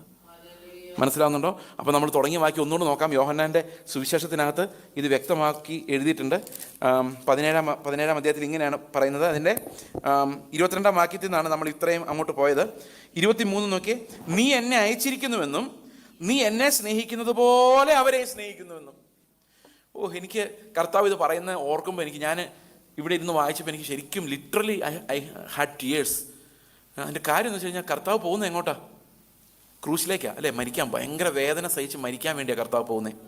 ഈ വേദന സഹിച്ച് മരിക്കാൻ വേണ്ടി കർത്താവ് പോകുമ്പോൾ ഒരു കാര്യം കർത്താവിന് ഉറപ്പാണ്, പിതാവിൻ്റെ സ്നേഹം. നമ്മളൊരു ചെറിയ കഷ്ടം വരുമ്പോഴേക്കും ദൈവം ഉണ്ടോ എന്ന് സംശയിക്കുന്നത്. പക്ഷേ യേശു മരിക്കാൻ പോകുമ്പോൾ അവൻ ഒരു കാര്യം ഉറപ്പുണ്ട്, നീ എന്നെ സ്നേഹിച്ച സ്നേഹം പോലെ ഒന്നുമില്ല.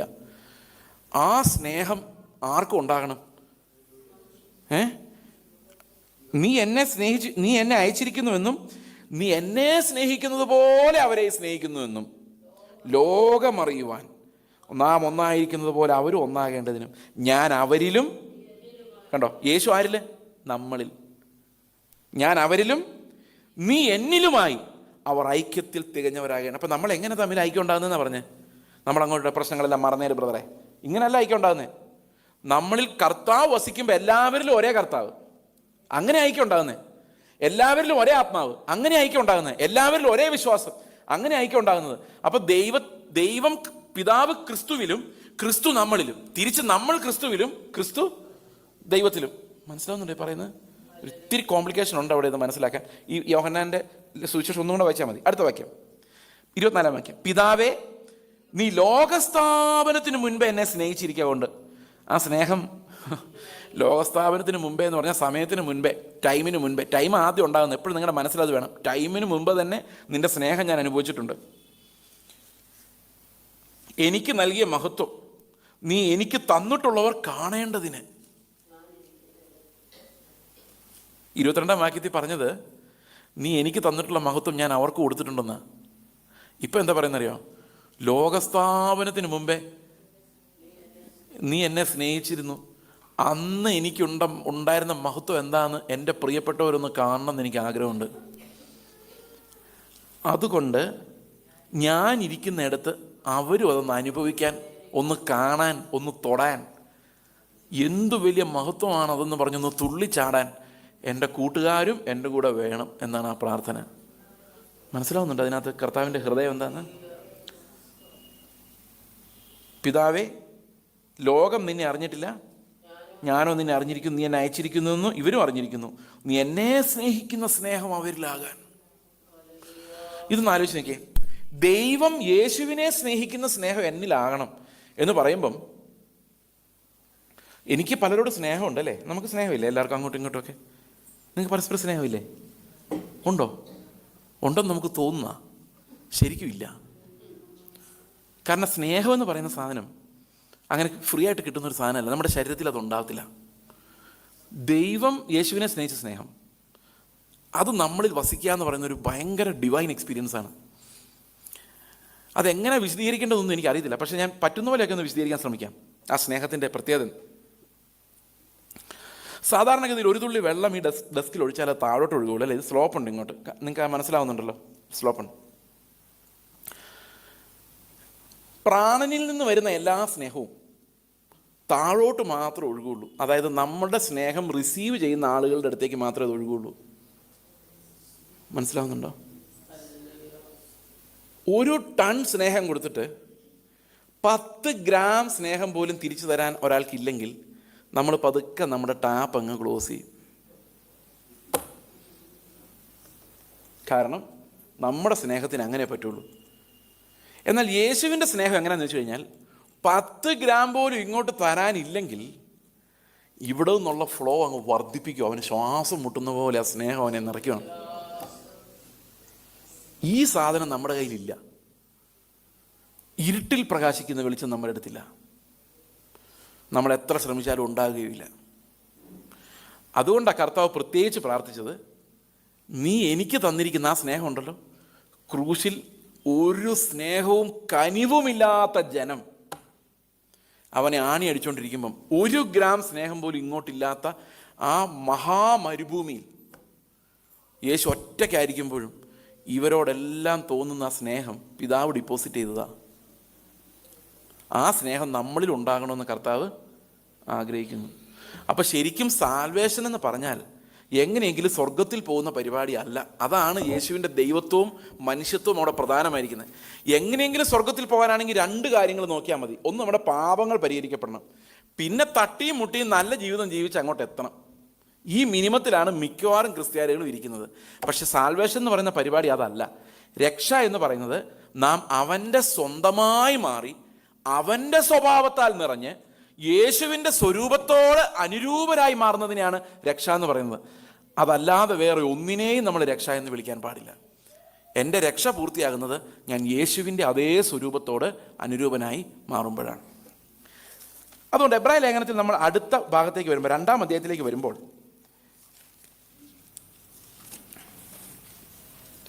ഒഴുകിപ്പോകാതിരിക്കേണ്ടതിന് കേട്ടതിനെ അധിക ശ്രദ്ധയോടെ കരുതിക്കൊള്ളുവാൻ ആവശ്യമായിരിക്കുന്നു. അതുകൊണ്ട് നാം വല്ലപ്പോഴും ഒഴുകിപ്പോകാതിരിക്കേണ്ടതിന്. ദൂതന്മാർ മുഖാന്തരം അരുളി ചെയ്ത വചനം സ്ഥിരമായിരിക്കുകയും ഓരോരോ ലംഘനത്തിനനുസരണക്കേട് ന്യായമായ പ്രതിഫലം ലഭിക്കുകയും ചെയ്തുവെങ്കിൽ കർത്താവ് താൻ പറഞ്ഞു തുടങ്ങിയതും ദൈവം അടയാളങ്ങളാലും അത്ഭുതങ്ങളാലും വിവിധ വീര്യപ്രവർത്തികളാലും തൻ്റെ ഇഷ്ടപ്രകാരം പരിശുദ്ധാത്മാവിനെ നൽകിക്കൊണ്ട് സാക്ഷി നിന്നതും കേട്ടവർ നമുക്ക് ഉറപ്പിച്ചു തന്നതുമായി ഇത്ര വലിയ രക്ഷ നാം ഗണ്യമാക്കാതെ പോയാൽ എങ്ങനെ തെറ്റൊഴിയും. അപ്പം ഇവിടെ പറഞ്ഞിരിക്കുന്ന ഒരു വലിയൊരു കമ്പാരിസനാണ്. പഴയ നിയമത്തിൽ പ്രവാചകന്മാർ വഴി പറഞ്ഞു, ദൂതന്മാർ മുഖാന്തരം, ദൈവം അയച്ച ദൂതന്മാർ. ഈ ദൂതന്മാരെന്ന് ഉദ്ദേശിക്കുന്ന സ്വർഗത്തിൽ ദൂതന്മാർ എന്നുള്ളതിനേക്കാളും ദൂതന്മാർ മുഖാന്തരം എന്ന് പറയുമ്പോൾ ദൈവത്തിൻ്റെ ദൂത് കൊടുക്കുന്നവർ എന്ന അർത്ഥത്തിലാണ് പഴയ നിയമത്തിലെ ദൂതന്മാർ മുഖാന്തരം അരുളി ചെയ്ത വചനം സ്ഥിരമാണ് പഴയ നിയമം. അങ്ങനെ അത് സ്ഥിരമാണെങ്കിൽ ദൈവം തന്നെ പറഞ്ഞതും ദൈവം തന്നെ അത്ഭുതങ്ങൾ കാണിച്ചും പരിശുദ്ധാത്മാവിനെ നൽകിയും ഉറപ്പിച്ചതുമായ വചനം നമ്മൾ അവഗണിച്ചാൽ എത്ര സീരിയസ് ആയിട്ടുള്ള ഒരു പ്രോബ്ലമാണ് അത് എന്നുള്ളതാണ് അവിടെ കാണുന്നത്. ഓക്കെ, അപ്പോൾ ഈ എന്താണ് ഇതിൻ്റെ ഏറ്റവും പ്രധാനപ്പെട്ട, ഈ സാൽവേഷൻ്റെ ഏറ്റവും പ്രധാനപ്പെട്ട ഏറ്റവും മനോഹരമായൊരു പോയിന്റ്? യേശുക്രിസ്തുവിൻ്റെ ദൈവത്വം എന്തിനെല്ലാം ആവശ്യമായിരുന്നു? ദൈവിക സ്വഭാവങ്ങൾ, ദൈവത്തിൻ്റെ എല്ലാ നിറവും നമ്മളിലേക്ക് പകർത്തണമെങ്കിൽ നമ്മുടെ രക്ഷകൻ ദൈവമായിരിക്കണം, അല്ലേ? ദൈവമായിരിക്കണം. ഒരു സൃഷ്ടിക്ക് അത് ചെയ്യാൻ സാധിക്കില്ല. ദൈവത്തിന് മാത്രമേ അത് സാധിക്കുകയുള്ളൂ. ദൈവം സ്നേഹമാണെന്ന് പറയണമെങ്കിൽ, നമ്മളെ അവൻ സ്നേഹിക്കുന്നു എന്ന് പറയണമെങ്കിൽ എന്തും കൂടെ തെളിയണം? അവൻ്റെ സ്വന്തം ജീവനായ പുത്രനെ, അവൻ്റെ പ്രാണനായ അവൻ്റെ തന്നെ സ്വത്വമായ, അവൻ്റെ തന്നെ പ്രകൃതമായ. ഇപ്പം ഞങ്ങൾക്ക് 4 പിള്ളേരുണ്ട്. 3 പേരെ ഞങ്ങൾ ദത്തെടുത്ത് വളർത്തിയതാണ്. ഒരാളാണ് ഞങ്ങളുടെ സ്വന്തം പ്രകൃതം. ആ സ്വന്തം പ്രകൃതത്തിലുള്ള പുത്രൻ എന്ന് പറയുന്നത് വ്യത്യാസമുണ്ട്, അല്ലേ? എന്ന് പറഞ്ഞാൽ എല്ലാവരുടെയും ഡിസ്ട്രിബ്യൂഷൻ ഓഫ് ലവ് ഒരുപോലെ ആണെങ്കിലും നേച്ചറിൻ്റെ വ്യത്യാസമുണ്ട്, ആ പ്രകൃതത്തിൻ്റെ വ്യത്യാസം. ഈ പ്രകൃതത്തിൻ്റെ വ്യത്യാസം എന്ന് പറയുന്നത് അതൊരു വളരെ പ്രധാനപ്പെട്ട കാര്യമാണ്. ദൈവത്തിൻ്റെ അതേ പ്രകൃതത്തിലുള്ള മകൻ എന്ന് പറഞ്ഞാൽ അതിനർത്ഥം just as God is, he has the same nature എന്നാണ്. അപ്പം ആ ദൈവത്തെ തന്നെ അവൻ നമുക്കായി നൽകുന്നതിലൂടെ, ശത്രുക്കളായി നമുക്ക് നൽകുന്നതിലൂടെ അവൻ്റെ സ്നേഹത്തെ പ്രസിദ്ധമാക്കിയിരിക്കുന്നു. പിന്നെ 3, അവനെ ആരാധനയ്ക്ക് യോഗ്യനായി സകലത്തിൻ്റെയും അധിപതിയായി നിയമിച്ചിരിക്കുന്നു. ഇതെല്ലാം അവൻ്റെ ദൈവത്വത്തെക്കുറിച്ച് പറയുന്നുണ്ടെങ്കിൽ മനുഷ്യത്വം എന്തുകൊണ്ട് പ്രധാനമാണ് എന്ന് ചോദിച്ചാൽ അതിനർത്ഥം നമുക്ക് പകരക്കാരനാകണമെങ്കിൽ എന്ത് വേണമായിരുന്നു? ഒരു മനുഷ്യൻ തന്നെ ഇറങ്ങി വന്ന് നമ്മുടെ സ്ഥാനത്ത് ജീവിക്കണമായിരുന്നു. എബ്രായ ലേഖനത്തിൽ പറയുന്ന ഒരു വാക്കാണ് അത്. നമുക്കത് പിന്നീട് അങ്ങോട്ട് വരാം. പക്ഷേ ഞാനൊരു എക്സാമ്പിളായിട്ട് അതെന്താണ് യേശുവിൻ്റെ മനുഷ്യത്വം ചെയ്തത് എന്ന് ഞാൻ നിങ്ങളോട് പറയാം. നിങ്ങൾ യേശു ക്രിസ്തുവിൻ്റെ പിക്ചർ കണ്ടിട്ടുണ്ടോ? പടം, ചിത്രം, ഫോട്ടോ. യേശുവിനെ കണ്ട ആരെ പോലെ ഇരിക്കും? ഞാൻ ചോദിച്ചാൽ എന്ത് മറുപടി പറയാനല്ലേ? ഞാൻ ശ്രദ്ധിച്ചിട്ടില്ല, നിങ്ങളിരുന്ന് ശ്രദ്ധിച്ചാൽ മതി. റോമൻ കത്തോലിക്കരുടെ യേശുവിനെ കണ്ട ഒരുമാതിരി ഇറ്റാലിയൻകാരുടെ ലുക്ക, നീണ്ട താടി, ഹൈ ചീക്ക് ബോൺസ്, ഒരു പൂച്ച കണ്ണുകൾ, അല്ലേ, നല്ല വെളുത്ത യൂറോപ്യൻ സ്റ്റൈലുള്ള ഹൈറ്റുള്ള, അല്ലേ, തലമുടി നീട്ടിയ ഒരു ഇറ്റാലിയൻ കട്ടാണ്. ഞങ്ങളുടെ പഴയ ഓർത്തഡോക്സുകാരുടെ യേശു ക്രിസ്തുവിനെ നോക്കി ഒരു സിറിയൻ കട്ടാണ്, ഒരു ഒസാമ ബിൻ ലാദൻ. തലമുടിയൊക്കെ ചുരുണ്ട യേശുവിൻ്റെ പിക്ചർ ഞാൻ കണ്ടിട്ടുണ്ട്. ആർക്ക് വേണമെങ്കിലും യേശുവിനെ അവരുടെ ഇഷ്ടം പോലെ വരച്ച് വയ്ക്കാം. കാരണം എന്ന് വെച്ച് കഴിഞ്ഞാൽ യേശു എങ്ങനെ ഇരുന്നെന്ന് ആർക്കും അറിയാൻ മേല. സത്യം പറഞ്ഞ് ഞാൻ ആലോചിച്ചിട്ടുണ്ട്, ഇത്രയും പാപികൾ ഈ ലോകത്തിലുണ്ടായിരുന്നുണ്ടല്ലേ യേശുവിൻ്റെ ഷേപ്പ് ഏതാ നമുക്ക് മനസ്സിലാകാതെ പോയത്. ഞാൻ മാത്രം ഉണ്ടായിരുന്നുള്ളൂ ലോകത്തിൽ പാപിയെങ്കിൽ യേശു ആരുടെ ഷേപ്പിൽ വന്നേനെ? എൻ്റെ ഷേപ്പിൽ വന്നേനെ. എവിടെ പോയി താമസിച്ചേനെ? എൻ്റെ വീട്ടിൽ പോയി താമസിച്ചേനെ. എൻ്റെ അതേ പേരൻസിനെ ഫേസ് ചെയ്തേനെ. എന്നോട് ചീത്ത പറയുന്ന അതേ പേരൻസിൻ്റെ ചീത്ത കേട്ടേനെ. ചുമ്മാ സങ്കല്പിച്ചതാ.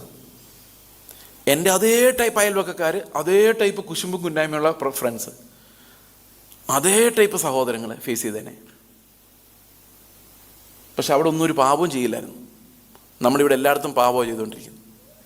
അപ്പോൾ കർത്താവ് നമുക്ക് തുല്യമായി പരീക്ഷിക്കപ്പെടണമെങ്കിൽ അവൻ നമ്മളെപ്പോലൊരു പൂർണ്ണ മനുഷ്യൻ ആയി നമ്മൾ ജീവിച്ച അതേ ലൊക്കേഷനിൽ, അതേ പൊസിഷനിൽ, അതായത് ലോകത്തിലുള്ള ഏത് തിരഞ്ഞെടുക്കപ്പെട്ട മനുഷ്യനും അനുഭവിക്കേണ്ട എല്ലാ ക്രൈസിസും അവനവൻ്റെ ശരീരത്തിൽ വഹിക്കണമെങ്കിൽ അവനൊരു പൂർണ്ണ മനുഷ്യനായി നമുക്ക് പകരം നീതി പൂർത്തിയാക്കേണ്ടതായിട്ടുണ്ടായിരുന്നു. അതാണ് അവൻ്റെ ദൈവത്വം പോലെ തന്നെ അവൻ്റെ മനുഷ്യത്വവും വളരെ പ്രധാനമാണെന്ന് നമ്മൾ ചിന്തിക്കാനുള്ള കാരണം. യേശുവിൻ്റെ ദൈവത്വവും മനുഷ്യത്വവും ഒരുപോലെ നമ്മൾ വിശ്വസിച്ചെങ്കിലേ ഈ രക്ഷയുടെ കാര്യത്തിൽ നമുക്ക് കറക്റ്റായിട്ടുള്ളൊരു ഉപദേശത്തിലെത്താൻ സാധിക്കുകയുള്ളൂ. നമ്മൾ ഈ പാപത്തിൽ നിന്ന് രക്ഷപ്പെടണമെങ്കിൽ നമ്മൾ ഉപദേശങ്ങൾ കേട്ടാൽ പോരാ, ആ കൃത്യം ഉപദേശ രൂപത്തിൽ നമ്മൾ എത്തണം. വി ആർ ഓൾ സിന്നേഴ്സ്, നമ്മളെല്ലാം പാപികളാണ്. ക്രിസ്തു നമുക്ക് പകരക്കാരനാണ്. ഓരോ സമയത്തും അവനെ വിശ്വസിച്ചാൽ മാത്രമേ നമുക്ക് ഓരോ സമയത്തും ആ പാപത്തിൽ നിന്ന് ജയിക്കാൻ സാധിക്കുകയുള്ളൂ. ഓക്കെ, അപ്പോൾ ഇവിടെ പറഞ്ഞിരിക്കുന്ന ഈ ഒഴുകിപ്പോക്ക്, 2-ാമത്തെ അധ്യായത്തിൽ പറഞ്ഞിരിക്കുന്ന ഒരു ഒഴുകിപ്പോക്കിനെ കുറിച്ച്, അത് ഈ പത്യോപദേശത്തിൽ നിന്നും അപ്പോസ്തലന്മാർ നമുക്ക് ഏൽപ്പിച്ചു തന്നിരിക്കുന്ന ഉപദേശത്തിൽ നിന്നുള്ള ഒഴുകിപ്പോക്കാണ്. അതിലൊരു പ്രധാന ഒഴുകിപ്പോക്കെന്ന് പറയുന്നത്, ഇത് ഒന്ന് ശ്രദ്ധിച്ച് നോക്കിയേ. അതുകൊണ്ട് നാം വല്ലപ്പോഴും ഒഴുകിപ്പോകാതിരിക്കേണ്ടതിന് കേട്ടത് അധികം ശ്രദ്ധയോടെ കരുതിക്കൊള്ളുവാൻ ആവശ്യമാകുന്നു. ഓക്കെ, അപ്പം കേട്ടത് ഏറ്റവും ശ്രദ്ധയോടെ നമ്മൾ കരുതിക്കൊള്ളണം. കാരണം എന്താണ്? ഒഴുകിപ്പോകും. ഇപ്പം എന്താ കേട്ടത്? ഇത്ര നേരം 1-ാം അധ്യായത്തിൽ എന്താ കേട്ടത്? യേശു എങ്ങനെ ദൈവമായിരിക്കുന്നു, മനുഷ്യനായിരിക്കുന്നു. അതിങ്ങനെ ഒരു താളാത്മകമായിട്ട് എബ്രായ ലേഖനം എത്ര മനോഹരമായിട്ട് അത് എഴുതിയിരിക്കുന്നത്. ഒരു വാക്യത്തിൽ അവൻ്റെ ദൈവത്വം, അടുത്ത വാക്യത്തിൽ അവൻ്റെ മനുഷ്യത്വം. ഒരു വാക്യത്തിൽ അവൻ്റെ ദൈവത്വം, അടുത്ത വാക്യത്തിൽ അവൻ്റെ മനുഷ്യത്വം. അതെങ്ങനെ നമ്മുടെ രക്ഷയെ സ്വാധീനിച്ചു. 1-ാം അധ്യായം തീർന്നിട്ട് പറയാണ്, വളരെ ശ്രദ്ധയോടെ ഇത് കരുതിക്കൊള്ളണം. കാരണം ഇതിലൊരു ഉപദേശം അഴിഞ്ഞാൽ നിങ്ങൾ ഒഴുകിപ്പോകുന്നവരായിട്ട് മാറും. അപ്പം പത്യോപദേശത്തിൽ ഒരെണ്ണം നമ്മൾ അഴിച്ചാൽ നമ്മൾ എന്ത് സംഭവിക്കും? ഒഴുകിപ്പോകുന്നവരായിട്ട് മാറും. എങ്ങോട്ടാണ് നമ്മൾ ഒഴുകുന്നതെന്നറിയാമോ? ഒഴുകുന്നത് സാധാരണ സഭകൾ ഒഴുകുന്ന എങ്ങോട്ടാണെന്നറിയാമോ? കുറേ പ്രോഗ്രാമുകളിലേക്കാണ്. ആദ്യമൊക്കെ ജീവനിൽ നടന്നു, പിന്നെ അവസാനം ഞങ്ങൾക്ക് 4 ഉപവാസ പ്രാർത്ഥന ഈ വർഷം നടന്നു. ഒരു പ്രാവശ്യം 21 ദിവസം ഇരുന്നു, വേറെ ദിവസം 40 ദിവസം ഇരുന്നു, പിന്നെ 7 ദിവസം ഇരുന്നു, പിന്നെ ഒരു കൺവെൻഷൻ ഉണ്ടായിരുന്നു, അതിന് ഇന്നാരം വന്നു, ഇത്ര ആൾക്കാർ കൂടി. എന്തൊരാശ്വാസം! ആ വർഷം കൃതാർത്ഥനായി. പിന്നെ പള്ളിയുടെ 2-ാം നില പണിതു, 3-ാം നില പണിതു, പിന്നെ അതിനെ ഓഡിറ്റോറിയം പണിതു. ഞങ്ങളുടെ പള്ളി ഈ പ്രാവശ്യം ഒരു നല്ല വർഷമായിരുന്നു ബ്രദറെ. കർത്താവിന് പകരം കുറേ പ്രോഗ്രാമുകളും കുറേ കൺസ്ട്രക്ഷൻസുമായി സമാധാനമായി. അതൊരു ഒഴുകിപ്പോക്കാം. എങ്ങോട്ട് ഒഴുകിപ്പോയേക്കുന്നേ? പ്രവൃത്തികൾ, കുറേ നിഷ്ഫല പ്രവൃത്തികളിലേക്ക്. എല്ലാവർക്കും വളരെ സന്തോഷമാവുന്നുണ്ടെന്ന് കേട്ടിട്ടും തോന്നുന്നുണ്ട്. അതൊരു ഒഴുകിപ്പോക്കാണ്. പിന്നുള്ളൊരു ഒഴുകിപ്പോക്കെന്ന് പറഞ്ഞാൽ, ഈ ഒഴുകിപ്പോക്ക് നമ്മൾ അറിയല്ലോ കേട്ടോ. പാപം ചെയ്തിട്ടാണ് പോകുന്നതെങ്കിൽ പെട്ടെന്ന് മനസ്സിലാവും, അയ്യോ ഞാൻ കള്ളം പറഞ്ഞു, അയ്യോ ഞാൻ മോഷ്ടിച്ചു, അയ്യോ എൻ്റെ കർത്താവ് എന്നെ രക്ഷിക്കും. പക്ഷേ ഈ മതത്തിലേക്കുള്ള ഒഴുക്ക് നമുക്ക് മനസ്സിലാവില്ല. അതിങ്ങനെ പതുക്കെ ഒഴുകി എപ്പം നോക്കിയാലും കർത്താവിൻ്റെ പേരൊക്കെ നമ്മുടെ അടുത്തുള്ളതുകൊണ്ട് ദൂരോട്ടൊന്നും പോയില്ല നമ്മൾ വിചാരിക്കുകയും ചെയ്യും. കുറേ ദൂരം അങ്ങ് പോയി കഴിഞ്ഞാൽ യേശു ക്രിസ്തു എന്ന് കേട്ടാലും ഒന്നും തോന്നില്ല, പാപം എന്ന് കേട്ടാലും ഒന്നും തോന്നില്ല. അതൊക്കെ എത്ര കേട്ടിരിക്കുന്നു. രക്ഷ എന്ന് കേട്ടാലും ഒന്നും തോന്നാത്തൊരവസ്ഥയിലേക്ക് വരും. കാരണം emotionally we have run away from Christ. ക്രിസ്തു എന്ന് കേട്ടാൽ ഒരു വികാരമില്ല, കരച്ചിൽ വരത്തില്ല, സ്നേഹം ഉണ്ടാകത്തില്ല. ആദ്യ സ്നേഹം കൈവിട്ടു പോകും. കാരണം നമ്മുടെ പാപബോധത്തെ മറയ്ക്കാൻ എത്ര വലിയ ആവശ്യമാണ് നമുക്ക് ദൈവത്തിന് മുമ്പിലുള്ളത്, നമ്മുടെ പാപത്തെ ജയിക്കാൻ. അത് നമ്മൾ മറന്നുപോകും. കാരണം നമ്മൾ ചെയ്യുന്ന പ്രവൃത്തികൾ നമുക്ക് അനധികൃതമായ ഒരാശ്വാസം നൽകും. ഞാൻ പറയുന്നത് മനസ്സിലാവുന്നുണ്ടോ? അപ്പോൾ ഒരു ഒഴുകിപ്പോക്ക് പ്രധാനമായും പരിപാടികളിലേക്കാണ്, പ്രോഗ്രാംസ്. നിങ്ങൾ ഈ PYPയുടെയും YPയുടെയും ഒക്കെ ക്യാമ്പുണ്ടോ? സിയുടെ കാര്യം ഞാൻ മിണ്ടുന്നില്ല. എൻ്റെ പ്രിയ സഹോദരങ്ങളെ, പ്രോഗ്രാമുകളോട് പ്രോഗ്രാമുകളാണ് ഒഴുകിപ്പോയേക്കുന്ന. ഞാൻ പേരും നാടും പറയാതെ ഒരു കാര്യം പറയാം. ഒരു ദിവസം ഒരു ക്യാമ്പിന് എന്നെ പ്രസംഗിക്കാൻ വേണ്ടി വിളിച്ചു. ഈ ക്യാമ്പിൽ പ്രസംഗിക്കാൻ എന്നെ മാത്രമേ വിളിച്ചിട്ടുണ്ടായിരുന്നുള്ളൂ. അതാണ് എൻ്റെ ഏറ്റവും വലിയ സങ്കടം. 2-3 പേരുണ്ടായിരുന്ന കുഴപ്പമില്ലായിരുന്നു. 10 മണിക്ക് ക്യാമ്പ് തുടങ്ങുമെന്ന് പറഞ്ഞ് ഞാൻ 5 മണിക്ക് എറണാകുളത്ത് നിന്ന് വഞ്ചിനാട് എക്സ്പ്രസ്സിൽ കയറി. കാരണം ഈ ക്യാമ്പ് കറക്റ്റ് ടൈമിൽ നടക്കണമല്ലോ. അതുകൊണ്ട് ഞാൻ 7:30 ആയപ്പോഴേക്കും സ്ഥലത്തെത്തി. അപ്പം നിങ്ങൾക്ക് ഏകദേശം സ്ഥലമൊക്കെ ഊഹിക്കാമായിരിക്കാം. ഊഹിക്കേണ്ട അധികം. അവിടെ പോയി ഇരിപ്പാണ്. 8:30 9:00 10:00 11 മണിയായപ്പോഴാണ് സംഗതി തുടങ്ങുന്നത്. 11 മണിയായപ്പോഴേക്കും ഇതിൻ്റെ ലീഡർഷിപ്പ് എല്ലാം സ്റ്റേജിലുണ്ട്. 20 പേരോളം 15 പേരോളം കസേരയിട്ട് ഫ്രണ്ടിൽ പിള്ളേരെ ഭജനം പഠിപ്പിക്കാൻ വേണ്ടി വന്നേക്കുന്ന. ഈ കസേരയിൽ ഇവരെല്ലാം ഇരുന്ന് അവസാനം ഒരാൾക്ക് ഹാരമണിയിക്കുന്നു. ഹാരമണിക്കാന്ന് പറഞ്ഞാൽ മാലയല്ല, മാലയിടാൻ പാടില്ലല്ലോ, ബൊക്കെ കയ്യിൽ പിടിക്കാൻ, തോളത്തിടാൻ പാടില്ല. അതുപോലെ ഞാൻ ഇടയ്ക്ക് കുറച്ച് നാളത്തേക്ക് വൈകിട്ട് ഫുഡ് കഴിച്ച്, വൈകിട്ടും രാവിലെയും കട്ട് ചെയ്ത് ഉച്ചയ്ക്ക് ഒരു നേരം മാത്രം കഴിക്കുന്ന ഒരു ചെറിയൊരു ഡിസിപ്ലിനിങ്ങിന് വേണ്ടി, ഫാസ്റ്റിംഗ് എന്ന് വിളിക്കാൻ പറ്റില്ല. അപ്പോൾ എന്നോട് ഒരാൾ ചോദിച്ചു, ഫാസ്റ്റിംഗ് ആണോ? ഞാൻ പറഞ്ഞു അങ്ങനെയില്ല, ഞാനൊന്നും കഴിക്കുന്നില്ല എന്നങ്ങ് തീരുമാനിച്ചിട്ടുള്ളൂ കുറച്ച് നാളത്തേക്ക്. അന്നേരം അവർ പറഞ്ഞ് വെള്ളം കുടിക്കുമോ? കുടിക്കും. അങ്ങനെയാണെങ്കിൽ ഞാൻ ജ്യൂസ് ഉണ്ടാക്കി തരട്ടെ എന്ന് പറഞ്ഞാൽ, ഫ്രഷ് ജ്യൂസേ, പൈനാപ്പിൾ. അത് തിന്നുന്ന പാപം, പക്ഷേ ജ്യൂസാക്കി കുടിച്ചാൽ കുഴപ്പമില്ല. മനസ്സിലാവുന്നുണ്ടോ? അതുപോലെ മാല ഇടാൻ പാടില്ല, പക്ഷെ ബൊക്കെ കൊടുത്താൽ കുഴപ്പമില്ല. ബൊക്കെ കൈ പിടിക്കുകയും ചെയ്യാം, മാലയായിട്ട് ഇടരുത് കേട്ടോ, അത് ഭയങ്കര പാപമാണ്. പക്ഷെ കൈ പിടിക്കാം, അതേ സാധനം, ഒരു കുഴപ്പമില്ല. ഓക്കെ, ഇതൊക്കെ കേൾപ്പാൻ ചെയ്യുള്ളൂ, കേൾക്കുകയും വിധിക്കുകയും ചെയ്തോട്ടെ. ദൈവം ഇതൊന്നും അല്ല നോക്കുന്നത്, അത് വേറൊരു കാര്യം. ഓക്കെ, എനിവേ, ഇവർ ഈ ബൊക്കെ കൊടുക്കലും ഒരാൾ എത്ര മഹാനാന്ന് മറ്റേയാളും ഇയാൾ എത്ര മഹാനാന്ന് ആ ആളും പറഞ്ഞ് ഒരു 12:45 ഒരാൾ എൻ്റെ അടുത്ത് വന്നിട്ട് പറഞ്ഞു, അതെ പാസ്റ്ററെ, രാവിലെ സമയത്തിൽ കുറവാണ്, ഒരു 15 മിനിറ്റ് ഒരു ഇൻട്രഡക്ഷൻ പറഞ്ഞിട്ട് ബാക്കി നമുക്ക് അപ്പം രാവിലത്തെ സെഷൻ 2 എണ്ണം വൈപ്പ് ഔട്ടായി പോയി എന്ന് ആലോചിക്കണം, വേറെ ആരും പ്രസംഗിക്കാനും ഇല്ല. അടുത്ത സെഷൻ അപ്പം ഞാൻ പറഞ്ഞു, എനിക്ക് 15 മിനിറ്റ് ഇൻട്രഡക്ഷൻ പറയാൻ അറിയത്തില്ല. ഞാൻ നിങ്ങളുടെ എന്തെങ്കിലും ഇൻട്രഡക്ഷൻ പറഞ്ഞോ? ഒന്നും പറഞ്ഞില്ല, എനിക്കൊന്നും പറയാനില്ല, എനിക്ക് ആകെ വചനമല്ലാതെ ഞാൻ ആരാന്ന് പോലും പറഞ്ഞ 1 മിനിറ്റ് കളയാൻ എനിക്ക് താല്പര്യമില്ല. ഞാൻ പറഞ്ഞു ഇൻട്രഡക്ഷൻ എന്ന് പറഞ്ഞൊരു പരിപാടി ഇതിനകത്തില്ല. അതുകൊണ്ട് ഈ 15 മിനിറ്റും കൂടെ ചേർത്ത് എനിക്ക് ഉച്ചയ്ക്കത്തെ 1.5 മണിക്കൂറുകൂടെ ചേർത്ത് ഒരു 1.25 മണിക്കൂർ ഇങ്ങ് തന്നാൽ മതി എന്ന് പറഞ്ഞു. ഓ, അവർക്ക് സന്തോഷം, അവരുടെ മുഖത്തെ സന്തോഷം എനിക്ക് ഒരിക്കലും മറക്കാൻ പറ്റില്ല. കാരണം ധാന്യവും വീഞ്ഞും വർദ്ധിച്ചപ്പോൾ പോലും അവർക്ക് അത്രയും സന്തോഷമുണ്ട്. ഈ പ്രസംഗമല്ലാതെ വേറൊന്നും മാറ്റാൻ പറ്റില്ല. വർഷിപ്പ് ലീഡേഴ്സ് വന്ന് അവരുടെ ഡം ഡം ഡം കേൾക്കാതെ ഒരു പരിപാടി അവിടെ നടക്കില്ല.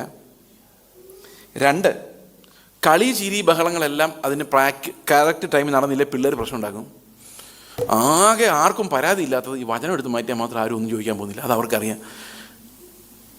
അത് കഴിഞ്ഞ് എനിക്ക് വിഷമം തോന്നിയതൊന്നുമല്ല, ഉച്ചയൂണിന് പിരിയാൻ നേരത്ത് അനൗൺസ് ചെയ്ത ആൾ പറയാം, ഉച്ചയ്ക്ക് ആഹാരം കഴിച്ചിട്ട് നിങ്ങൾ പെട്ടെന്ന് തന്നെ ഹോളിലേക്ക് മടങ്ങി വരണം, 4 മണിക്ക് ഇതെല്ലാം തീർത്തിട്ട് നമുക്ക് വടംവലി മത്സരം ഉള്ളതാണ്. എൻ്റെ പ്രിയ സഹോദരങ്ങളെ, വചനം പ്രസംഗിക്കാൻ ഞാൻ ഇരിക്കുക, ഇത് പ്രോഗ്രാമുകളുടെ ബഹളത്തിനകത്ത്. എന്നിട്ട് ഞാൻ ബൈബിൾ എടുത്തിട്ട് തുടങ്ങിയത് ഇങ്ങനെയാണ്, നിങ്ങൾക്കിത് വേണോ വേണ്ടോ എന്നൊന്നും എനിക്കറിയാൻ മേല സത്യമായിട്ടും. എന്നെ വിളിച്ചു, ഞാൻ വന്നു. നിങ്ങളുടെ ഈ സന്തോഷത്തിനിടയിലും പാട്ടും കൂത്തും വടംവലി മത്സരവും അതിനിടയ്ക്ക് ഇങ്ങനൊരു സാധനമായിട്ട് ഞാൻ നിങ്ങളെ ഡിസ്റ്റർബ് ചെയ്തതിൽ വളരെ സോറി പറഞ്ഞുകൊണ്ട് ഞാൻ ആരംഭിക്കുന്നു. ഇനി ഇതിനിടയിൽ വേറെ 1-2 പേര് ചിലപ്പോൾ കാണുമായിരിക്കും. ഇനി അവർ നിരാശപ്പെടണ്ട എന്ന് വിചാരിച്ച് ഞാൻ എന്തായാലും ഈ 1.5 മണിക്കൂർ എടുക്കുമെന്ന് പറഞ്ഞു. പിന്നെ അവരെന്നെ വിളിച്ചിട്ടില്ല. കാരണം പ്രോഗ്രാമുകളുടെ ബഹളം. ഇന്ന് പിള്ളേരെ എൻ്റർടൈൻ ചെയ്യിപ്പിക്കുന്ന എങ്ങനെയാണെന്നാണ് പ്രിയ സഹോദരൻ നമ്മൾ നോക്കുന്നത്. ഇവരൊന്ന് കരഞ്ഞ് മാനസാന്തരപ്പെടണമെന്ന് ആർക്കും ആഗ്രഹമില്ല. ഇവർ പറയണം, ഈ പ്രാവശ്യത്തെ കൊള്ളാമായിരുന്നു, ക്യാമ്പ് തകർത്തു, അതൊന്ന് കേൾക്കാൻ വേണ്ടിയാണ്. ഒഴുകിപ്പോയിരിക്കുക നമ്മൾ എത്രയോ ദൂരെ, തിരിച്ചു വരാൻ പറ്റാത്തതുപോലെ ദൂരേക്ക് നമ്മുടെ പിള്ളേർ ഒഴുകിപ്പോയിരിക്കുക. ഇന്ന് അവരോട് ദൈവത്തെക്കുറിച്ച് പറഞ്ഞാലൊന്നും അവർക്കൊന്നും മനസ്സിലാവത്തില്ല. അവർക്ക് മനസ്സിലാവും, പക്ഷേ സുബോധം ഉണ്ടാവില്ല. ദൈവത്തിൻ്റെ അടുത്ത് എങ്ങനെയാണ് ചെല്ലേണ്ടതെന്ന് അവർക്കറിയില്ല, മാനസാന്തരപ്പെടേണ്ടത് എങ്ങനെയാണെന്ന് അറിയില്ല, രക്ഷിക്കപ്പെടേണ്ടത് എങ്ങനെയാണെന്ന് അറിയത്തില്ല. അതും ഞാൻ പറയാം ഒരു എക്സാമ്പിൾ. ഒരു ചർച്ച ചെന്നപ്പോൾ അവിടുത്തെ പിള്ളേരോട് ഞാൻ സംസാരിക്കായിരുന്നു. അപ്പോൾ അവരോട് ഞാൻ ചോദിച്ചു, നിങ്ങളുടെ രക്ഷാനുഭവത്തെക്കുറിച്ചൊന്ന് പറയാം, എങ്ങനെ രക്ഷിക്കപ്പെട്ടത്? ആകെ വെള്ളത്തിലാവും ഞാനിപ്പോൾ ചോദിച്ചാൽ. പ്രിയ സഹോദരങ്ങളെ, നമ്മുടെ സഭയിൽ പിള്ളേർ രക്ഷിക്കപ്പെടാത്തൊരു ഇഷ്ടം പോലെയുണ്ട്. പിള്ളേരെന്ന് പറയുമ്പോൾ വലിയവർ വിചാരിക്കും, ഓ പിള്ളേരെക്കുറിച്ചാണ്, നിങ്ങളും മോശമൊന്നുമല്ല. ഒത്തിരി പേരുണ്ട്. ഞാൻ അവരോട് ചോദിച്ചാൽ എങ്ങനെയാണ് രക്ഷിക്കപ്പെട്ടത്? അപ്പോൾ അവർ പറഞ്ഞു, ഞങ്ങൾ ICPF ക്യാമ്പിന് പോയി. എനിക്ക് സന്തോഷമായി. ദൈവം ICPF ചിലപ്പോൾ ശരിയായിരിക്കും, കാരണം ചർച്ചിൽ എങ്ങനെ രക്ഷയെക്കുറിച്ചൊന്നും പറയാൻ സാധ്യതയില്ല, കാരണം ഓൾറെഡി എല്ലാം രക്ഷിക്കപ്പെട്ടവരാണല്ലോ. ചിലപ്പോൾ ശരിയായിരിക്കും. അപ്പം പറഞ്ഞു, എന്താ ഒരു അങ്കിൾ അവിടെ പ്രസംഗിച്ചപ്പോൾ ഞങ്ങൾക്ക് ഭയങ്കര പാവബോധം ഉണ്ടായി, കർത്താവ് ഞങ്ങൾക്ക് വേണ്ടി മരിച്ചു എന്ന് വിശ്വസിച്ചു. ഓക്കെ, എൻ്റെ ചോദ്യം, അടുത്ത ചോദ്യം, അത്രയും നിങ്ങൾ പറഞ്ഞ കറക്റ്റ്. എന്നാൽ ആ സമയത്ത് ദൈവത്തിൻ്റെ ആത്മാവ് നിങ്ങളെ വീണ്ടും ജനിപ്പിച്ചു വന്നോ? നിങ്ങൾ ദൈവത്തിൻ്റെ മക്കളായി മാറിയെന്നോ? നിങ്ങൾ നരകത്തെ വിട്ട് സ്വർഗത്തിലേക്കുള്ള അവകാശം പ്രാപിച്ചു വന്നോ? നിങ്ങൾക്കറിയാമോ എന്ന് ചോദിച്ചു. അവരെന്നോട് ചോദിച്ച ചോദ്യം, അങ്ങനെയൊക്കെ ഉണ്ടോ അങ്കിളെന്ന്. ഞാൻ ചോദിച്ചപ്പോൾ നിങ്ങൾ വിചാരിക്കായിരിക്കും, നിങ്ങൾ തന്നെ വിചാരിച്ചില്ലേ, ഓ അത്ര ആയല്ലോ, അവർ രക്ഷിക്കപ്പെട്ടവരാണല്ലോ എന്ന്, അല്ലേ? രക്ഷയുടെ ഏറ്റവും പ്രധാനപ്പെട്ട ഭാഗമായിട്ട് നമ്മൾ മനസ്സിലാക്കേണ്ട വീണ്ടും ജനനം എന്താണെന്ന് ഇന്ന് ആളുകൾക്കറിയില്ല. എങ്ങനെയാണ് പുതിയ സൃഷ്ടിയാകുന്നത്? എങ്ങനെയാണ് അവൻ്റെ ആത്മാവ് നമ്മളിൽ ഒരു ക്രിയേഷൻ നടത്തുന്നത്? ഒരു പുതിയ സൃഷ്ടി, ക്രിസ്തുവിൻ്റെ സ്വഭാവമുള്ള ഒരു പുതുമനുഷ്യനെ എങ്ങനെയാണ് നമ്മുടെ ഉള്ളിൽ ഉരുവാക്കുന്നത്? അറിയത്തില്ല.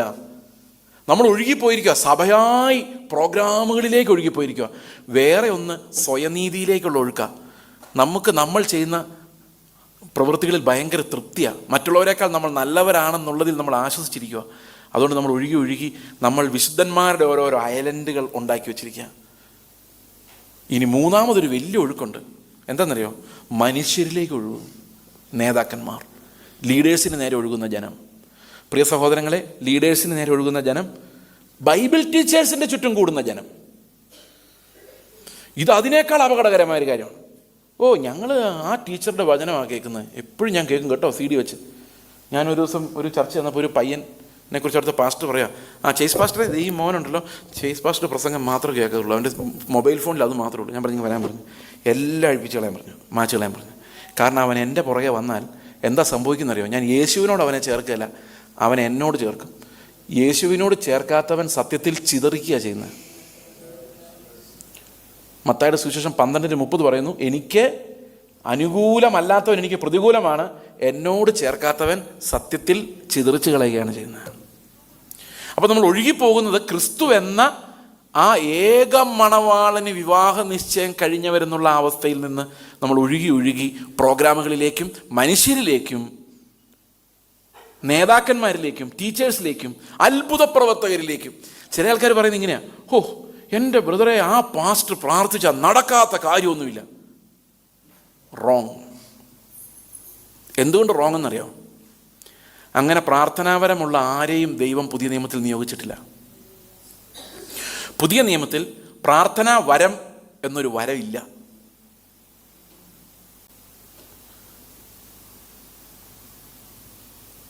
അന്യഭാഷയുണ്ട്, പ്രവചനമുണ്ട്, രോഗശാന്തി വരമുണ്ട്, ജ്ഞാനത്തിൻ്റെ വരവും പരിജ്ഞാനത്തിൻ്റെ വരവുണ്ട്, സഹായിക്കാനുള്ള വരമുണ്ട്, ശുശ്രൂഷിക്കാനുള്ള വരമുണ്ട്. പ്രാർത്ഥിക്കാൻ വരം ലഭിച്ച ആളുകളൊന്നുമില്ല. അതിന് കാരണം, ഞാൻ പോയി ദൈവത്തോട് പ്രാർത്ഥിക്കുമ്പോൾ, മോനെ ഇതല്ല ഇതിൻ്റെ റൂട്ട്, 10% നീ കൊണ്ടേ പാസ്റ്ററിന് കൊടുത്തിട്ട് പാസ്റ്ററോട് പ്രാർത്ഥിക്കാൻ പറ എന്ന് ദൈവം പറയുന്നത് നിങ്ങളൊന്ന് സങ്കല്പിച്ച് നോക്കി. Will that happen? എന്താ വേണ്ടത്? നോ. നമ്മൾ പ്രാർത്ഥനയിൽ നിന്നും ഒഴുകിപ്പോയിരിക്കുന്നു. കാരണം നമുക്ക് വേണ്ടി വേറൊരാൾ പ്രാർത്ഥിച്ച് കാര്യം നടത്തി തരും. അഭിഷിക്തൻ. എനിക്ക് എൻ്റെ പിതാവിനെ അറിയില്ല, പക്ഷെ അഭിഷിക്തൻ്റെ പ്രാർത്ഥനയിലാണ് എൻ്റെ വിശ്വാസം. എൻ്റെ മക്കൾ അമേരിക്കയിൽ പോകണമെങ്കിൽ, എൻ്റെ മക്കളുടെ ജോലി ശരിയാകണമെങ്കിൽ ക്രിസ്തു അതിൻ്റെ പുറകെ നടക്കുമല്ലെന്ന് എനിക്കറിയാം. പക്ഷെ അഭിഷിക്തന്മാർ ഇന്ന് പലതും അതിൻ്റെ പുറകെ നടക്കുന്നത്. അതുകൊണ്ടാണ് നിങ്ങൾക്ക് ക്രിസ്തുവിനേക്കാളും ഈ അഭിഷിക്തന്മാരെ കൂടുതൽ ഇഷ്ടം. കാരണം അവർക്ക് നമ്മുടെ അതേ സ്വഭാവമാണ് ഉള്ളത്. മനസ്സിലാവുന്നുണ്ട് ഒഴുകിപ്പോക്ക് എങ്ങോട്ടാന്ന്? ഓക്കെ. അപ്പോൾ ഇവിടെ പറഞ്ഞിരിക്കുന്നത്, ഇങ്ങനെ നമ്മൾ ഒഴുകിപ്പോയാൽ എത്ര സീരിയസ് ആണത്. നമ്മൾ എങ്ങനെ ദൈവത്തിൻ്റെ കോപത്തിൽ നിന്ന് തെറ്റി ഒഴിയുന്ന, ഇത്രയും വലിയ സ്നേഹം തന്നിട്ട് ആ കർത്താവിനെ സ്നേഹിക്കാതെ, അവൻ്റെ ജീവൻ തന്നെ നമുക്ക് ഊറ്റി തന്നിട്ട് അവനെ സ്നേഹിക്കാതെ, അവൻ്റെ അടുത്ത് പോയിരിക്കാതെ, അവനിൽ നിന്ന് കേൾക്കാതെ, നമ്മൾ മനുഷ്യരിലേക്കും പ്രസ്ഥാനങ്ങളിലേക്കും പ്രോഗ്രാമുകളിലേക്കും ഒഴുകുമ്പോൾ ദൈവത്തിൽ നിന്ന് തന്നെയാണ് നമ്മൾ ഒഴുകി പോകുന്നത്. ഓക്കെ, അപ്പൊ ഇവിടെ പറഞ്ഞിരിക്കുന്ന അടുത്ത തിയോളജിക്കൽ കാര്യം ഇതാണ്. ഇതും യേശുക്രിസ്തുവിന്റെ ദൈവത്വത്തെയും മനുഷ്യത്വത്തെയും കുറിക്കുന്ന കാര്യങ്ങളാണ്. എബ്രായ ലേഖനത്തിലെ പ്രധാന തീം അതാണ്. നമ്മൾ ഇന്ന് അതാണ് മെയിനായിട്ട് സംസാരിക്കുന്നത്. അതിനിടയിൽ പല വിഷയങ്ങൾ വരുന്നു എന്നുള്ളതേ ഉള്ളൂ. 5-ാം വാക്യത്തിൽ പറയുന്നു, നാളെ നമ്മൾ കർത്താവ് യേശുക്രിസ്തുവിന്റെ മഹാപൗരോഹിത്യ ശുശ്രൂഷയെക്കുറിച്ചായിരിക്കും കാണുന്നത്. 5-ാം വാക്യത്തിൽ പറയുന്നു, നാം പ്രസ്താവിക്കുന്ന ഭാവി ലോകത്തെ അവൻ ദൂതന്മാർക്കല്ലല്ലോ കീഴ്പ്പെടുത്തിയത്, എന്നാൽ മനുഷ്യനെ നീ ഓർക്കേണ്ടതിന് അവൻ എന്ത്, മനുഷ്യപുത്രനെ സന്ദർശിക്കേണ്ടതിന് അവൻ എന്തുമാത്രം, നീ അവനെ ദൂതന്മാരെക്കാൾ അല്പം മാത്രം താഴ്ത്തി തേജസ്സും ബഹുമാനവും നീ അവനെ അണിയിച്ചിരിക്കുന്നു. നിന്റെ കൈകളുടെ പ്രവൃത്തികൾക്ക് നീ അവനെ അധിപതിയാക്കി സകലതും അവന്റെ കാൽ കീഴിലാക്കിയിരിക്കുന്നു. ആരെക്കുറിച്ചാണ് പറയുന്നത്? മനുഷ്യനെ കുറിച്ചാണ് പറയുന്നത്. മനുഷ്യനെ സൃഷ്ടിക്കുമ്പോൾ അവൻ ദൂതന്മാരിലും അല്പം താണവനായിരുന്നു. അവൻ അങ്ങനെയായിരുന്നു ആക്കിയിരുന്നത്. എന്നാൽ വീണ്ടെടുക്കപ്പെട്ട് കഴിയുമ്പോൾ അവൻ ദൂതന്മാരെക്കാളും ഉയരത്തിൽ ക്രിസ്തുവിന്റെ കൂടെയാണ് ഇരിക്കുന്നത്. മനുഷ്യൻ സൃഷ്ടിക്കപ്പെടുമ്പോൾ അവന് ദൂതന്മാരുടെ അത്രയും കഴിവുണ്ടായിരുന്നില്ല. പക്ഷെ അവൻ സകലവും അവൻ്റെ കാൽ കീഴിലായിരുന്നു. പക്ഷേ അവൻ ദൂതന്മാരുടെ പോലെ ഒരു ഹയർ പ്ലെയിനിലല്ല അവൻ ജീവിച്ചിരുന്നത്, അവൻ മണ്ണിൽ തന്നെയാണ്. എന്നാൽ വീണ്ടെടുക്കപ്പെട്ട് കഴിയുമ്പോൾ നാം ദൂതന്മാരിലും ഉന്നതനായ ക്രിസ്തുവിനോട് കൂടെ സിംഹാസനത്തിലാണ് ഇരിക്കുന്നത്. അതുകൊണ്ട് നാം ദൂതന്മാരെക്കാളും ഉയർന്നൊരു തലത്തിലേക്കാണ് ഇനി നമ്മുടെ വീണ്ടെടുപ്പിന് ശേഷം നമ്മൾ കടന്നു പോകാൻ പോകുന്നത്. അതുകൊണ്ട് നമ്മൾ മനസ്സിലാക്കേണ്ട ഒരു പ്രധാനപ്പെട്ട കാര്യം, വീണ്ടെടുക്കപ്പെട്ട നമ്മളെ ആയിരുന്നു ദൈവം സമയത്തിന് മുൻപേ കണ്ടത്. അതുകൊണ്ട് ആദം പാപം ചെയ്യുമെന്ന് ദൈവത്തിന് മുൻപേ അറിയാമായിരുന്നു. വലിയൊരു പ്രശ്നത്തിലേക്ക് നമ്മൾ വരുവാണ്. ആദം പാപം ചെയ്യുമെന്ന് ദൈവത്തിന് അറിയാമായിരുന്നു. കാരണം ആദം പാപം ചെയ്തില്ലായിരുന്നുവെങ്കിൽ നമ്മുടെ അവസ്ഥ എന്താകുമായിരുന്നു? നമ്മളിപ്പോൾ എവിടെ ആയിരുന്നേനെ? ഏദൻ തോട്ടത്തിൽ തന്നെ നല്ല ഒന്നാന്തരം പഴവും കഴിച്ച്, കാർബൈഡും മറ്റ് പ്രശ്നങ്ങളും മയക്കുമരുന്നും ഒന്നും ഇല്ലാത്ത ശുദ്ധമായ പഴം കഴിച്ച്, തുണി വാങ്ങിക്കാൻ വേണ്ട, ഒരു ചിന്തകളും ഇല്ലാതെ ഇങ്ങനെ തുള്ളിക്കളിച്ച് മൃഗങ്ങളുടെ കൂടെ മാൻ്റെ കൂടെയൊക്കെ നടന്നേനെ അല്ലേ? എന്ത് രസമായിരുന്നേനെ അല്ലേ? പക്ഷെ നമ്മളെല്ലാവരും ആദമിൽ തികഞ്ഞവരായി പോയേനെ. പക്ഷെ ദൈവത്തിൻ്റെ ഉദ്ദേശം ആദമിൽ തികഞ്ഞ കുറേ ആൾക്കാരെ സംഘടിപ്പിക്കുക എന്നുള്ളതായിരുന്നില്ല, ക്രിസ്തുവിൽ തികഞ്ഞ കുറേ ആളുകളെ നിത്യതയിൽ നേടുക എന്നുള്ളതായിരുന്നു. ഈ ആദമിൽ തികഞ്ഞവരും ക്രിസ്തുവിൽ തികഞ്ഞവരും തമ്മിൽ വലിയൊരു വ്യത്യാസമുണ്ട്. ആദമിന് ദൈവത്തിൻ്റെ ശക്തി മാത്രമേ അറിയത്തുള്ളൂ. എന്നാൽ നമുക്ക് ദൈവത്തിൻ്റെ ബലഹീനത അറിയാം. ദൈവത്തെക്കുറിച്ചുള്ള അറിവാണ് നിത്യജീവൻ. ആദമിന് ദൈവത്തിൻ്റെ ശക്തി അറിയാം, സൃഷ്ടിയെക്കുറിച്ച് അറിയാം. പക്ഷെ നമുക്ക് ദൈവത്തിൻ്റെ ബലഹീനതയെക്കുറിച്ച് അറിയാം. എന്താണ് നമ്മൾ ദൈവത്തിൻ്റെ ബലഹീനത? നിങ്ങൾ ദൈവത്തിൻ്റെ ബലഹീനത കണ്ടിട്ടുണ്ടോ? അറിഞ്ഞിട്ടുണ്ടോ? നിങ്ങളോടുള്ള അവൻ്റെ സ്നേഹമാണ് അവൻ്റെ ബലഹീനത. ദൈവം പറയുന്ന ഈ മനുഷ്യനാണ് എൻ്റെ ബലഹീനത, അവനെ കളയാൻ തോന്നുന്നില്ല, അതാണ് അവൻ്റെ ബലഹീനത. ദൈവത്തിന് നമ്മളൊരു ബലഹീനത അല്ലായിരുന്നെങ്കിൽ നമ്മൾ എല്ലാം അങ്ങോട്ട് തൂത്തുപറക്കി നരകത്തിലിട്ടിട്ട് ദൈവം പറഞ്ഞേനെ പുതിയ കുറേ എണ്ണത്തിനെ ഉണ്ടാക്കാം. അപ്പോൾ ദൂതന്മാർ അവനെ ആരാധിച്ചുകൊണ്ടിരുന്നേനെ. ദൂതന്മാർ പറഞ്ഞേനെ ഈ വൃത്തികെട്ട ഒരെണ്ണത്തിനെ സ്വർഗത്തിൽ കയറ്റാത്ത ദൈവം എത്ര നീതിമാൻ എന്നും പറഞ്ഞ് ആരാധിച്ചേനെ. ദൈവത്തിനൊരു കുറവുണ്ടാവില്ലായിരുന്നു, ആരാധനയ്ക്കും കുറവുണ്ടാവില്ലായിരുന്നു. പക്ഷെ അവൻ തീരുമാനിച്ചു അത് വേണ്ട, എൻ്റെ സ്നേഹം എന്താണെന്ന് കാണിച്ചു കൊടുക്കാൻ ഏറ്റവും നല്ലത് ഈ വൃത്തികെട്ടവന്മാരാണ്. ഇവരെ സ്നേഹിക്കുമ്പോഴാണ്, ദൂതന്മാരെ സ്നേഹിച്ച് അത്രയും മനസ്സിലാവില്ല, ചേസിനെ പോലെയുള്ള ഒന്നിനും കൊള്ളാത്തവനെ സ്നേഹിക്കുമ്പോഴാണ് ദൈവത്തിൻ്റെ സ്നേഹം എത്ര ഭയങ്കരമാണെന്ന് ആളുകൾ അറിയാം. നമ്മളെപ്പോലുള്ള ആൾക്കാരെ സ്നേഹിക്കുമ്പോൾ അത് വലിയ കാര്യമായിട്ട് തോന്നില്ല. പക്ഷെ ഒന്നിനും കൊള്ളാത്ത, നമുക്ക് തിരിച്ചൊരു സഹായം ചെയ്യാൻ പറ്റാത്ത, വെറും വേസ്റ്റായെന്ന് വിചാരിക്കുന്ന ആൾക്കാരെ എടുത്തുകൊണ്ടൊന്ന് സ്നേഹിക്കുമ്പോഴാണ് സ്നേഹം എന്താണെന്ന് വെളിപ്പെടുന്നത്. അപ്പോൾ ദൈവത്തിന് അവൻ്റെ സ്നേഹത്തെ മഹത്വത്തിൽ കാണിക്കണമെങ്കിൽ എന്നെ പോലെ നികൃഷ്ടരായ ആളുകളുടെ മേൽ അവൻ്റെ സ്നേഹത്തെ വെളിപ്പെടുത്തണമായിരുന്നു. ഇപ്പം മനസ്സിലായി നമ്മൾ എങ്ങനെ അകത്തായതെന്ന്? അപ്പം ദൈവം നമ്മെ സ്നേഹിച്ചു, നമ്മെ ഒരു ബലഹീനതയായി കണ്ടു. നമുക്കറിയാം ഉന്നതരായ ആൾക്കാരെ അല്ല ദൈവം തിരഞ്ഞെടുക്കുന്നത്, നമ്മളെപ്പോലെ ബലഹീനരായ ആൾക്കാരെയാണ്. പിശാച് അങ്ങനെയല്ല, പിശാച് വളരെ മിടുക്കന്മാരായ ആൾക്കാരെയാണ് തിരഞ്ഞെടുക്കുന്നത്, അല്ലേ? നമുക്കറിയാം. ഇപ്പം എന്നെപ്പോലെ ഒരുത്തനെ തിരഞ്ഞെടുത്തിട്ട് പിശാചിന് വലിയ പണിയൊന്നും നടക്കാനില്ല, എന്നെ നരകത്തിൽ കൊണ്ടുപോകുന്നുള്ളതേ ഉള്ളൂ. പക്ഷെ നല്ല സുന്ദരനോ സുന്ദരിയായ ഒരാളെ കണ്ടുപിടിച്ചാൽ പിശാചിന് ഒരു 10,000 എണ്ണത്തിന് അതിൻ്റെ കൂടെ നരകത്തിൽ കൊണ്ടുപോകാം. മനസ്സിലായോ? ഒരു സുന്ദരിയായ സ്ത്രീയുടെ പുറകെ, അല്ലെങ്കിൽ ഒരു സുന്ദരനായ പുരുഷൻ്റെ പുറകെ എത്രയോ ആൾക്കാർ പോയി നശിക്കുന്നു. ഒരു കഴിവുള്ള, ഒരു എന്താ പറയുന്നത്, സോൾ പവറുള്ള അധികാരമുള്ള ഒരാളുടെ കൂടെ എത്ര പേരാ ചാവാനും തല്ലാനും പോയി നശിച്ചു പോകുന്നത്. പക്ഷെ നമ്മളെപ്പോലുള്ളവരോട് ആരും വരാൻ പോകുന്നില്ല. പിശാചിനും നമ്മളെ വലിയ പ്രയോജനമൊന്നുമില്ല. പിന്നെ നമ്മുടെ ഒരു ആത്മാവിനെ അവന് നശിപ്പിക്കാം, അത്രയേ ഉള്ളൂ. എന്നാൽ ദൈവം ഒരാളെ തിരഞ്ഞെടുക്കുമ്പം നേരെ തിരിച്ചാ. ദൈവം തിരഞ്ഞെടുക്കുന്ന ഒരു കഴിവും ഇല്ലാത്തവരെയാ. അതുകൊണ്ട് ഈ താലന്ത് പരിശോധന പോലുള്ള പരിപാടികൾ ഉടനെ നിർത്തണമെന്ന് എനിക്കൊരു അഭിപ്രായമുള്ളത്. നിങ്ങൾ എല്ലാ സഭയിലും ഞാനിത് പറയാറുണ്ട്. AG പോകുമ്പോഴും ചർച്ച് ഓഫ് കൂടി പോകുമ്പോഴും IPC പോകുമ്പോഴും നിങ്ങളുടെ താലന്ത് ദൈവത്തിന് ആവശ്യമില്ല. അപ്പം നിങ്ങളിപ്പോൾ പറയും താലന്തുകളുടെ ഉപമയോ പാസ്റ്ററെ. അത് ജനിച്ചപ്പോഴേ അവരെ ഗർഭപാത്രത്തിൽ നിന്ന് അമ്മയുടെ ജീനുകളിൽ നിന്ന് കൊണ്ടുവന്ന താലന്തല്ല. അവരുടെ യജമാനൻ അവരെ വിനിമയം ചെയ്യാൻ ഏൽപ്പിച്ച താലന്താ. നമ്മൾ ഈ പറയുന്ന താലന്തുകളുണ്ടല്ലോ, അത് മരിച്ചാലേ, ദൈവത്തിന് മുമ്പിൽ മരിച്ചാലേ നമ്മളെ ദൈവത്തിന് ഉപയോഗിക്കാൻ പറ്റുള്ളൂ. അതിൻ്റെ ഇമ്പാക്റ്റ് ശരിക്കും മനസ്സിലാക്കിയിട്ടുള്ള ഒരാളാണ് ഞാൻ. കഴിവുകളെ വെച്ച് പ്രസംഗിച്ചുകൊണ്ടിരുന്ന ആളാണ്. പുസ്തകം നോക്കിയും വായിച്ചും പഠിച്ചും ഗ്രീക്ക്, ഹീബ്രു, എക്സിജിസ്. കർത്താവ് പറഞ്ഞു എല്ലാം നിർത്തിക്കോളാൻ പറഞ്ഞു. നീ പ്രസംഗിക്കാതിരിക്കാൻ പറഞ്ഞു. 3 വർഷം വാ തുറക്കാൻ സമ്മതിച്ചില്ല. അടങ്ങിയിരുന്നു. പിള്ളേരെ നോക്കി, ടോയ്ലറ്റ് കഴുകി എന്ന് പറഞ്ഞാൽ പിള്ളേരുടെ വിസർജനങ്ങൾ ക്ലീൻ ചെയ്തു, അവരെ പരിപാലിച്ചു, വീട്ടിൽ കുത്തിയിരുന്നു. പിള്ളേരെന്ന് പറഞ്ഞാൽ എടുത്തു വളർത്തിയ പിള്ളേർ, സ്വന്തം മോൻ. നമ്മുടെ താലന്തുകളല്ല ദൈവത്തിന് വേണ്ടത്, നമ്മുടെ തകർന്ന ഹൃദയമാണ്. ഇതിൻ്റെ ഏറ്റവും വലിയ വ്യത്യാസം നമ്മൾ മനസ്സിലാക്കുന്നത്, ഇന്നത്തെ വർഷിപ്പ് മുഴുവൻ താലന്തുകളുടെ പ്രദർശനമാണ്.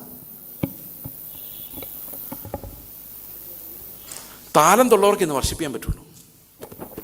എന്നെപ്പോലെ പറപറ ശബ്ദമുള്ളവർ, അവർക്കുള്ളതല്ല വർഷിപ്പ്. എന്നോട് ബദേൽ ബൈബിൾ കൂടെ ഒരു സാറ് പറഞ്ഞിട്ടുണ്ട്, KJ മാത്സ് സാർ ഒരിക്കൽ പറഞ്ഞത്, മോൻ എത്ര വേണേലും പ്രസംഗിച്ചു, ദയവായിട്ട് പാട്ട് മാത്രം പാടിയേക്കരുത്. കാരണം അത്ര മനോഹരമായിട്ട് പാടുന്ന ഒരാളാണ് ഞാൻ. പക്ഷെ ദൈവത്തിന് ഇഷ്ടം ഈ മനോഹരമായ ശബ്ദത്തെക്കാളും നുറുങ്ങിയ ഹൃദയത്തെയാണ്. താലന്തുകളല്ല അവൻ നോക്കുന്നത്. അവിടെ ഇരുന്ന് ഞരങ്ങുന്ന ഒരാത്മാവിൻ്റെ തേങ്ങൽ മാത്രമേ നോക്കുന്നുള്ളൂ. നിങ്ങളുടെ ശ്രുതിയും ബഹളവും എല്ലാം പൊട്ടിപ്പൊക്കോട്ടെ, സംഗതി ഒന്നും വരണ്ട. അകത്ത് ഹൃദയത്തിൽ എൻ്റെ കർത്താവേ എന്നൊരു വിളി വന്നാൽ മതി. അതുമാത്രമേ ആരാധനയായി മുകളിലോട്ട് പോവുള്ളൂ. ഇന്നത്തെ പാട്ടുകൾ എഴുതുന്നതെല്ലാം ഉണ്ടല്ലോ, ഈ ക്രിസ്തുവിനെ അകത്ത് അനുഭവിക്കുന്നവരല്ല, കീബോർഡിൽ അനുഭവിക്കുന്നവരാണ് ഈ പാട്ട് എഴുതുന്നത്. അതുകൊണ്ടാണ് ഇന്നത്തെ പാട്ടിനൊന്നും ഒരു ദിക്കില്ലാതെ പോകുന്നത്. എഴുതി വെച്ചിരിക്കുന്നത് എന്താണെന്നോ എവിടെ അവസാനിപ്പിച്ചെന്ന് എഴുതിയവർക്ക് പോലും അറിയാൻ മേലാത്ത അവസ്ഥയാണ്. പക്ഷെ ഒരു 50-60 വർഷങ്ങൾക്ക് മുമ്പ് ഒരാളൊരു പാട്ട് എഴുതിയാൽ അതിനകത്ത് ഒരു മിസ്റ്റേക്ക് ഉണ്ടാവില്ല.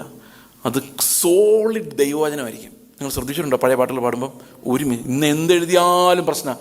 കാരണം അന്ന് ഭക്തന്മാരാണ് പാട്ട് എഴുതിക്കൊണ്ടിരുന്നത്, ഇന്ന് വർഷിപ്പ് ലീഡേഴ്സാണ് ഇത് എഴുതുന്നത്. ഇതെല്ലാം ഒഴുകിപ്പോക്കിൻ്റെ ലക്ഷണങ്ങളാണ് നമ്മൾ കാണിച്ചുകൊണ്ടിരിക്കുന്നത്. ഈ ടാലൻറ്റ് പരിശോധന, നിങ്ങൾക്കറിയാം, ദൈവം താലന്തുകളെയല്ല നുറുങ്ങിയ ഹൃദയത്തെ നോക്കുന്നതിൻ്റെ എക്സാമ്പിളുണ്ട് ബൈബിളിൽ. പത്രോസിനെയും പൗലോസിനെയും കർത്താവ് ശിഷ്യന്മാരായി തിരഞ്ഞെടുത്തു.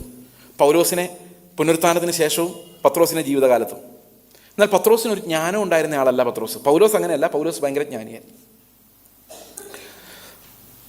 സത്യം പറഞ്ഞാൽ ഞാനായിരുന്നു കർത്താവിൻ്റെ സ്ഥാനത്തെങ്കിൽ പത്രോസിനെ ഒരു കാരണവശാലും സെന്നിദ്രിയൻ സംഘത്തോടും യഹൂദന്മാരുടെ സുവിശേഷം പറയാൻ വിടുകയല്ല. പൗലോസിനെ വിടുള്ളൂ. കാരണം പൗലോസാണ് ഗമാലിയേലിൻ്റെ പാദപീഠത്തിലിരുന്ന് പഠിച്ച് പഴയ നിയമം മുഴുവൻ വ്യാഖ്യാനിക്കാൻ അറിയാവുന്ന എക്സ്പേർട്ട്. പൗലോസാണ്. പത്രോസിന് അറിയാൻ വയ്യ. പത്രോസ് എന്ന ഈ സെന്നിദ്രിയൻ സംഘത്തിലും മഹാന്മാരായ പണ്ഡിതന്മാരുടെ മുമ്പിലും ഇങ്ങനെ തുറന്നാൽ മതി, ബാക്കി ദൈവം പറഞ്ഞോളൂ. ഇറങ്ങിപ്പോയി കഴിയുമ്പം പത്രോസ് പറയും, എൻ്റെ കർത്താവേ, ഞാനതല്ല എങ്ങനെ പറഞ്ഞു, എനിക്കറിയാൻ മേല, മഹത്വം നിനക്ക്. പൗലോസ് ആയിരുന്നെങ്കിലോ അങ്ങനെ പറയാൻ പറ്റില്ല. ഇപ്പുറത്ത് പൗലോസ് വലിയ ജ്ഞാനമൊക്കെ വെച്ചോണ്ട് നേരെ പോകുന്നതാണ് ബർബരന്മാരുടെ ഇടയിൽ കൊരിന്ത്യൻ സഭയിൽ. അവർക്ക് ഒരൊറ്റ അക്ഷരാഭ്യാസം ഉള്ളവർ പോലും അവിടെ ഇല്ല. പൗലോസ് ഗമാലിയേൽ അത് ഇതെന്ന് പറഞ്ഞാൽ ഒന്നും ഇവർക്ക് മനസ്സിലാവില്ല. പൗലോസ് പറയാണ്, അതുകൊണ്ട് പ്രസംഗത്തിൻ്റെ ബോഷത്വത്താൽ അവൻ ഒത്തിരി സാധനം ഉണ്ട്, പക്ഷെ അവനൊന്നും പറയാൻ പറ്റുന്നില്ല. മനസ്സിലാവുന്നുണ്ടോ?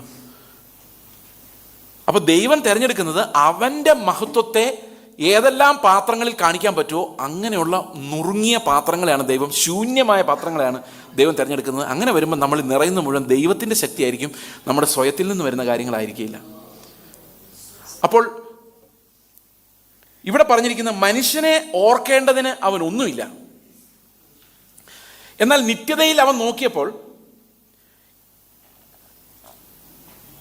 8-ാം വാക്യത്തിൽ പറയുന്നത്, നീ അവനെ അധിപതി, നിന്റെ കൈകളുടെ പ്രവൃത്തികൾക്ക് നീ അവനെ അധിപതിയാക്കി. അതായത് ദൈവം എല്ലാത്തിനെ സൃഷ്ടിച്ചു, ലോകത്തുള്ളതെല്ലാം ദൈവത്തിൻ്റെ സൃഷ്ടിയാണ്. അവനെ നീ അതിന് അധിപതിയാക്കി, സകലവും അവൻ്റെ കാൽ കീഴിൽ ആക്കിയിരിക്കുന്നു. ഓക്കെ, അടുത്ത നോക്കിയേ, സകലവും അവനെ കീഴാക്കിയതാൽ ഒന്നിനെയും കീഴ്പ്പെടാതെ വിട്ടിട്ടില്ല. എന്ന് പറഞ്ഞാൽ ലോകത്തിലുള്ള സകലതും മനുഷ്യന്റെ കാൽ കീഴിലാകുന്നു. എന്നാൽ ഇപ്പോൾ സകലവും അവന് കീഴ്പ്പെട്ടതായി കാണുന്നില്ല. ഓക്കെ, അപ്പോൾ ഇത് കാണുന്നില്ല, നമുക്ക് അനുഭവിക്കാൻ പറ്റുന്നില്ല. അപ്പോൾ ദൈവത്തിൻ്റെ നിയമം എന്താ? സകലതും മനുഷ്യന്റെ കാൽ കീഴിലാകണമെന്നാണ്. പക്ഷെ നമുക്ക് അനുഭവിക്കാൻ പറ്റുന്നില്ല. അത് നമ്മുടെ ഒരു എക്സാമ്പിൾ ഞാൻ പറഞ്ഞാൽ, എന്നോട് ഒരാളൊരിക്കൽ ചോദിച്ചു, ബ്രദറെ, നമ്മൾ ഇതെല്ലാം സൃഷ്ടിയും ദൈവം നമ്മൾ സൃഷ്ടിച്ച് നമുക്ക് തന്നതല്ലേ, നമുക്ക് ഇഷ്ടംപോലെ ഇത് ഉപയോഗിച്ചുകൂടെ ഇവിടുത്തെ സൃഷ്ടിയൊക്കെ? അതിനെന്താ കുഴപ്പം? സമ്പത്തെങ്കിൽ സമ്പത്ത്, ഇതെല്ലാം നമുക്ക് ഉപയോഗിക്കാൻ വേണ്ടിയല്ലേ ദൈവം തന്നിരിക്കുന്നത്. അപ്പോൾ ഞാൻ പറഞ്ഞു, ദൈവം സൃഷ്ടിച്ചപ്പോൾ ഇതെല്ലാം നമുക്ക് ഉപയോഗിക്കാവുന്ന രീതിയിലായിരുന്നു, എന്നാൽ ഇപ്പോൾ ഇത് നമുക്ക് ഉപയോഗിക്കാവുന്ന ഒരു പരിസ്ഥിതിയിലല്ല ഉള്ളത്. അതിൻ്റെ കാര്യം എന്താണെന്ന് വെച്ച് കഴിഞ്ഞാൽ, ഞാനൊരു സ്റ്റോറി അതിനു വേണ്ടി നിങ്ങളോട് പറയാം.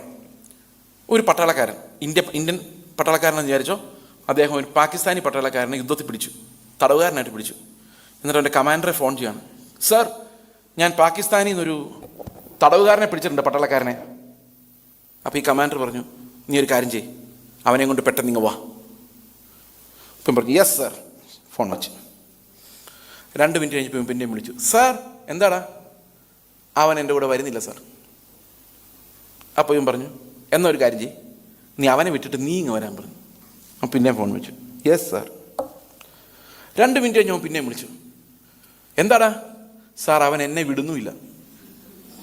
ആരെയാണ് പിടിച്ചേക്കുന്നത്? ഇവൻ അവനെയാണോ അവൻ ഇവനെയാണോ? ആരെ പിടിച്ചേക്കുന്നത്? അവൻ ഇവനെയാ. ഇവനെന്താ വിചാരിച്ചിരിക്കുന്നത്? ഇവൻ അവനെ പിടിച്ചേക്കുന്നത് അല്ലേ? നമ്മുടെ ഈ പാപത്തിന്മേലുള്ള വിക്ടറി എന്നൊക്കെ പറഞ്ഞാൽ അത്രയേ ഉള്ളൂ. പണം, ബ്രദറെ, എനിക്ക് പണം വലിയ പ്രശ്നമൊന്നുമല്ല ബ്രദർ, ഞാൻ അതിൻ്റെ ഒന്നും അടിമയൊന്നുമല്ല. നമ്മുടെ കയ്യിലെല്ലാം പണം ഉള്ളവരെല്ലാം ചിന്തിക്കുന്ന ഒരു കാര്യമാണ്, ഇതൊക്കെ എനിക്ക് ഉപയോഗിക്കുന്നു എന്നുള്ളതല്ലാതെ അതിനൊന്നും വലിയ കാര്യമൊന്നുമില്ല ബ്രദർ. വല്ലവനൊരു 500 അടിച്ചുകൊണ്ട് പോയി കഴിഞ്ഞാൽ അറിയാം വിവരം എങ്ങനെ വരും എന്നുള്ള കാര്യം. അന്നേരം ഇതെല്ലാം മാറും. നമുക്ക് ക്ലെയിം വെച്ച് നോക്കിയാൽ നമ്മൾ എല്ലാത്തിലും ജയിച്ചവരാ, പക്ഷെ ഒന്നിലും ജയിക്കാൻ നമുക്ക് കഴിയത്തുമില്ല. ഒരു എക്സാമ്പിൾ ഞാൻ നിങ്ങളോട് പറയാം. മാമോനോട് പോടാ എന്ന് പറയാൻ ധൈര്യമുണ്ടോ? അതോ മാമോൻ എന്ന പണം പറയും നിങ്ങൾ അനുസരിക്കുമോ? മാമോൻ പറയും അമേരിക്കയിലോട്ട് പൊക്കോ, അവിടെ സാലറി കൂടുതൽ, നമ്മളെ എത്രയും പെട്ടെന്ന് അവിടെ ചാടിപ്പോയിരിക്കും. കാരണം ആരാ വിളിച്ചിരിക്കുന്നത്? മാമോൻ. പോകാതിരിക്കാൻ പറ്റുമോ? അതേ സമയത്ത് മാമോൻ അവിടെ ഇരുന്നുകൊണ്ട് പറയാം അമേരിക്കയിലെ തീർന്നു, ഇനി നേരെ കേരളത്തിലോട്ട് പൊക്കോ. അപ്പം തന്നെ പ്ലെയിൻ എടുത്ത് കേരളത്തിൽ വരും. കാരണം ഇവന്മാരെവിടെ വിളിച്ചാലും നമ്മൾ പോകും. സുഖം, സൗകര്യം, പണം. എന്നാൽ കർത്താവ് വിളിക്കുന്നിടത്ത് പോകാൻ നമ്മളെ കൊണ്ട് പറ്റില്ല, പാടാ. എന്നാൽ നമ്മൾ വിളിക്കുന്നിടത്ത് ഇത് വരുവോ ഇല്ല, നമ്മൾ പോകാനിട്ട് പറയത്തുമില്ല. അപ്പോൾ ആർക്കാ അധികാരം? ആരുടെ മേലെ? പണത്തിന് നമ്മുടെ മേലാണോ? നമുക്ക് പണത്തിന്മേലാണോ അധികാരം? സത്യം പറഞ്ഞാൽ നമ്മൾ വിശ്വസിക്കുന്നത് നമുക്ക് പണത്തിന്മേൽ അധികാരം ഉണ്ടെന്നാണെങ്കിലും ഈ വക എല്ലാ സാധനങ്ങളും നമ്മുടെ മേൽ അധികാരം വെച്ചുകൊണ്ടിരിക്കുക. അതുകൊണ്ടാണ് ഇവിടെ പറയുന്നത്, ഇതെല്ലാം ദൈവം നിത്യതയിൽ നമുക്ക് കീഴ്പ്പെടുത്തിയിട്ടുണ്ടെങ്കിലും ഇതൊന്നും ഇന്ന് കീഴ്പ്പെട്ടതായിട്ട് കാണുന്നില്ലെന്ന് മാത്രമല്ല, ഇതെല്ലാം നമ്മളെ ഭരിക്കുന്നതായിട്ടാണ് കാണുന്നത്. അതുകൊണ്ട് എന്ത് ചെയ്തെന്നറിയാമോ? 9-ാം വാക്യം, എങ്കിലും ദൈവകൃപയാൽ എല്ലാവർക്കും വേണ്ടി മരണം ആസ്വദിപ്പാൻ ദൂതന്മാരിലും ഒരല്പം താഴ്ച വന്നവനായ യേശു. കണ്ടോ, മനുഷ്യര് ദൂതന്മാരെക്കാളും താഴെയാണ്, അല്പം മാത്രം താഴ്ത്തിയാണ് മനുഷ്യനെ സൃഷ്ടിച്ചത്. ഓക്കെ, അതുപോലെ മനുഷ്യരിൽ ഒരാളാകാൻ വേണ്ടി എന്ത് ചെയ്തു? ദൂതന്മാരെക്കാളും ഒരല്പം താഴ്ച വന്നവനായിട്ട് ആര് മാറി? യേശു മാറി. താഴ്ന്നവനായ യേശു മരണം അനുഭവിച്ചത് കൊണ്ട് അവനെ മഹത്വവും ബഹുമാനവും അണിഞ്ഞവനായി നാം കാണുന്നു. ഇത് ഏത് മഹത്വം? ശ്രദ്ധിച്ചു നോക്കി, ഈ മഹത്വം ഏത് മഹത്വം? ലോകസ്ഥാപനത്തിന് മുമ്പുള്ള മഹത്വമാണോ, അതോ നമുക്ക് പകരം വന്ന് മരിച്ച് നമ്മളിലേക്ക് പകരാനുള്ള മഹത്വത്തെക്കുറിച്ചാണോ പറയുന്നത്? സകലത്തെയും കീഴ്പ്പെടുത്തുന്ന മഹത്വം, അതാണോ? ഏത് മഹത്വം ഇത്? ഇപ്പൊ സകലത്തെയും മനുഷ്യനെ കീഴ്പ്പെടുത്തിയിട്ടുണ്ടെങ്കിലും അത് കീഴ്പ്പെട്ടതായിട്ട് കാണുന്നില്ല. അപ്പൊ കർത്താവ് എന്ത് ചെയ്തു? ദൈവകൃപയാൽ എല്ലാവർക്കും വേണ്ടി മരണം ആസ്വദിപ്പാൻ ദൂതന്മാരിലും അല്പം ഒരു താഴ്ച വന്നവനായ യേശു മരണം അനുഭവിച്ചത് കൊണ്ട് ആ കാരണത്താൽ അവനെ മഹത്വവും ബഹുമാനവും അണിഞ്ഞവനായി നാം കാണുന്നു. ഇത് ഏത് മഹത്വം?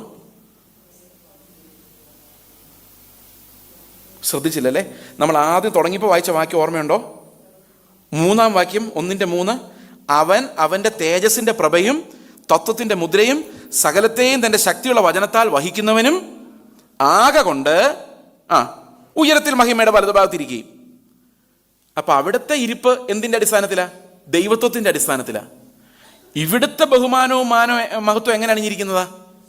അവൻ മനുഷ്യനായി, ദൂതന്മാരിലും താഴ്ച വന്നവനായി, ഭൂമിയിൽ ഇറങ്ങി വന്ന ഒരു മനുഷ്യനായി ജീവിച്ച്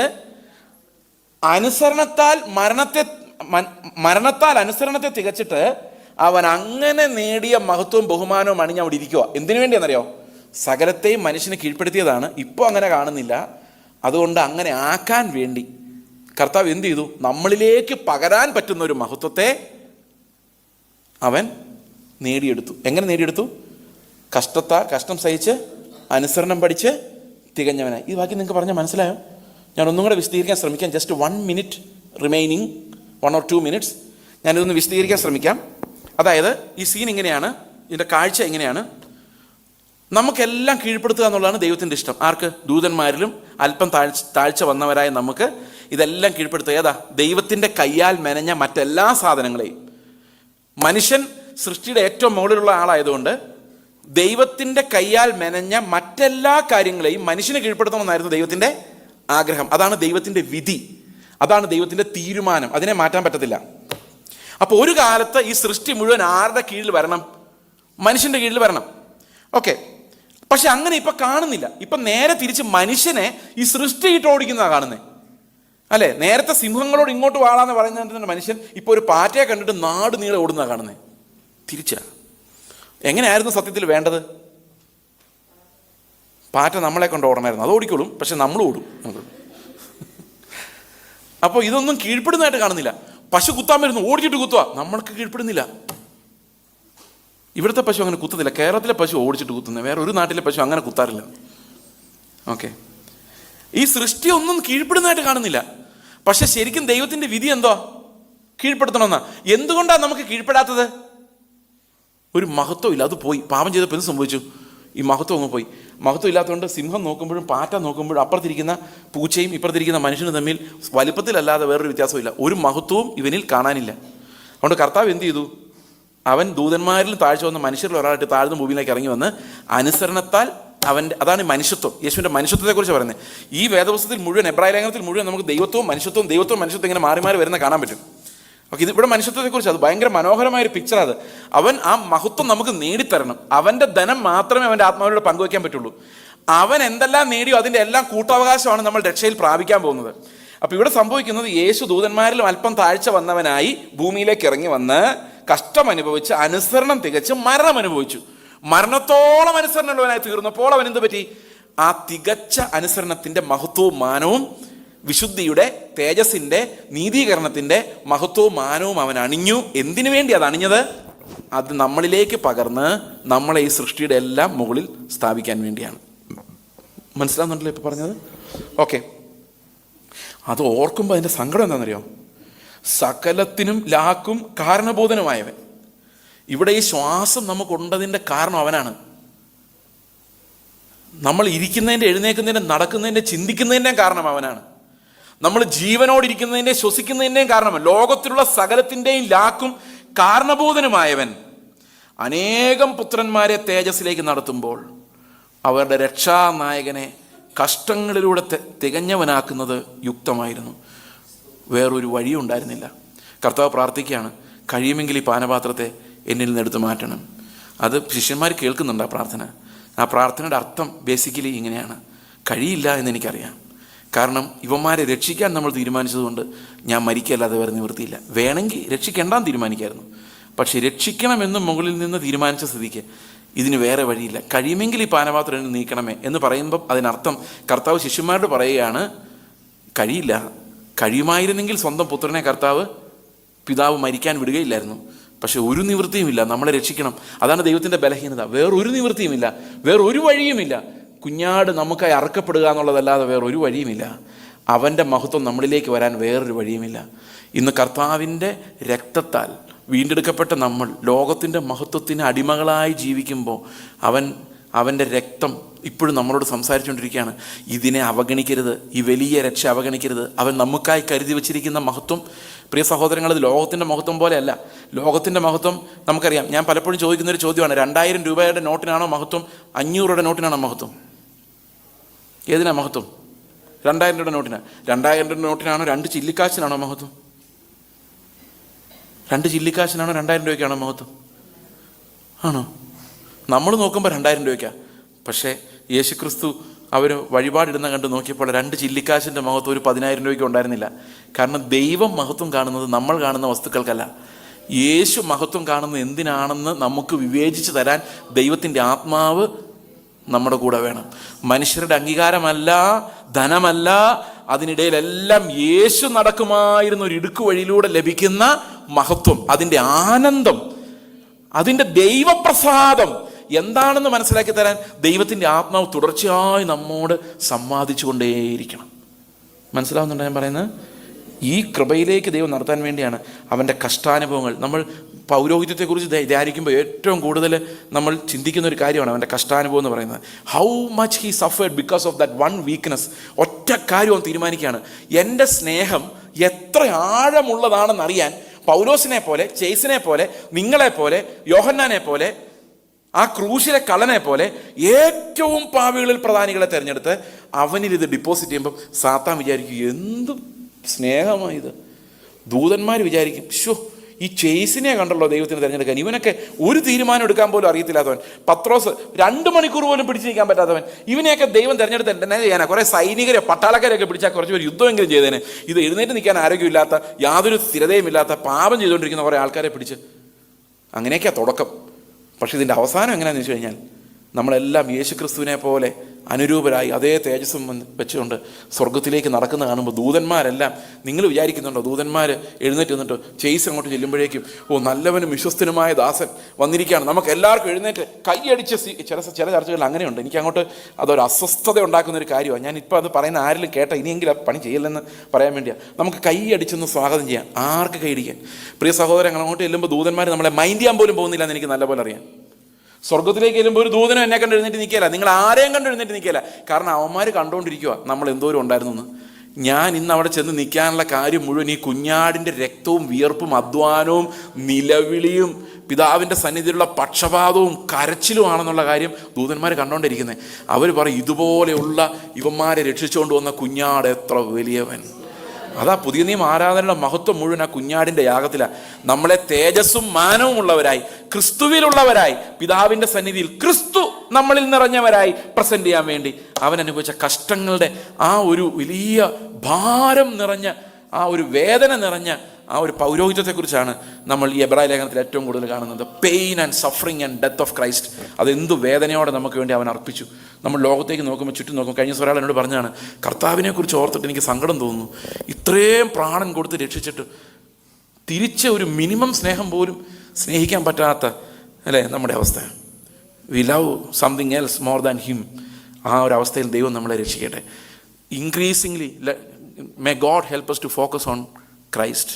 അവനിലേക്ക് ശ്രദ്ധ തിരിക്കാൻ ദൈവം നമ്മളെ അവൻ്റെ കഷ്ടാനുഭവങ്ങളിലേക്ക്, അവൻ്റെ ക്രൂശിലേക്ക് വീണ്ടും വീണ്ടും അത് ഓർമ്മിപ്പിക്കപ്പെടുവാൻ, അവൻ്റെ മനുഷ്യത്വം, അവൻ എങ്ങനെ മനുഷ്യനായി മാറി. ദൂതന്മാർ നിങ്ങളൊന്ന് ആലോചിക്കണം. ഒറ്റ മിനിറ്റ്. ദൂതന്മാർ എങ്ങനെ ആരാധിച്ചുകൊണ്ടിരുന്നോ? മുഖം പൊത്തി ആരാധിച്ചുകൊണ്ടിരുന്ന കർത്താവ് ദൂതന്മാരിലും താണവനായി വരുന്നത്. ഈ ദൂതന്മാരിങ്ങനെ നോക്കിക്കൊണ്ടിരിക്കുക, എൻ്റെ കർത്താവെ, നമ്മൾ മുഖത്ത് നോക്കാൻ പറ്റാതിരുന്ന ഈ കർത്താവല്ലേ ഈ ഒന്നിനും കൊള്ളാത്ത മനുഷ്യരുടെ കൂടെ താഴെ ഇറങ്ങി നിൽക്കുന്നത്. ദൂതന്മാർ വിറയലോട് ഉറ്റു നോക്കിക്കൊണ്ടിരിക്കും, ഇവൻ എന്തായി കാണിക്കുന്നത്?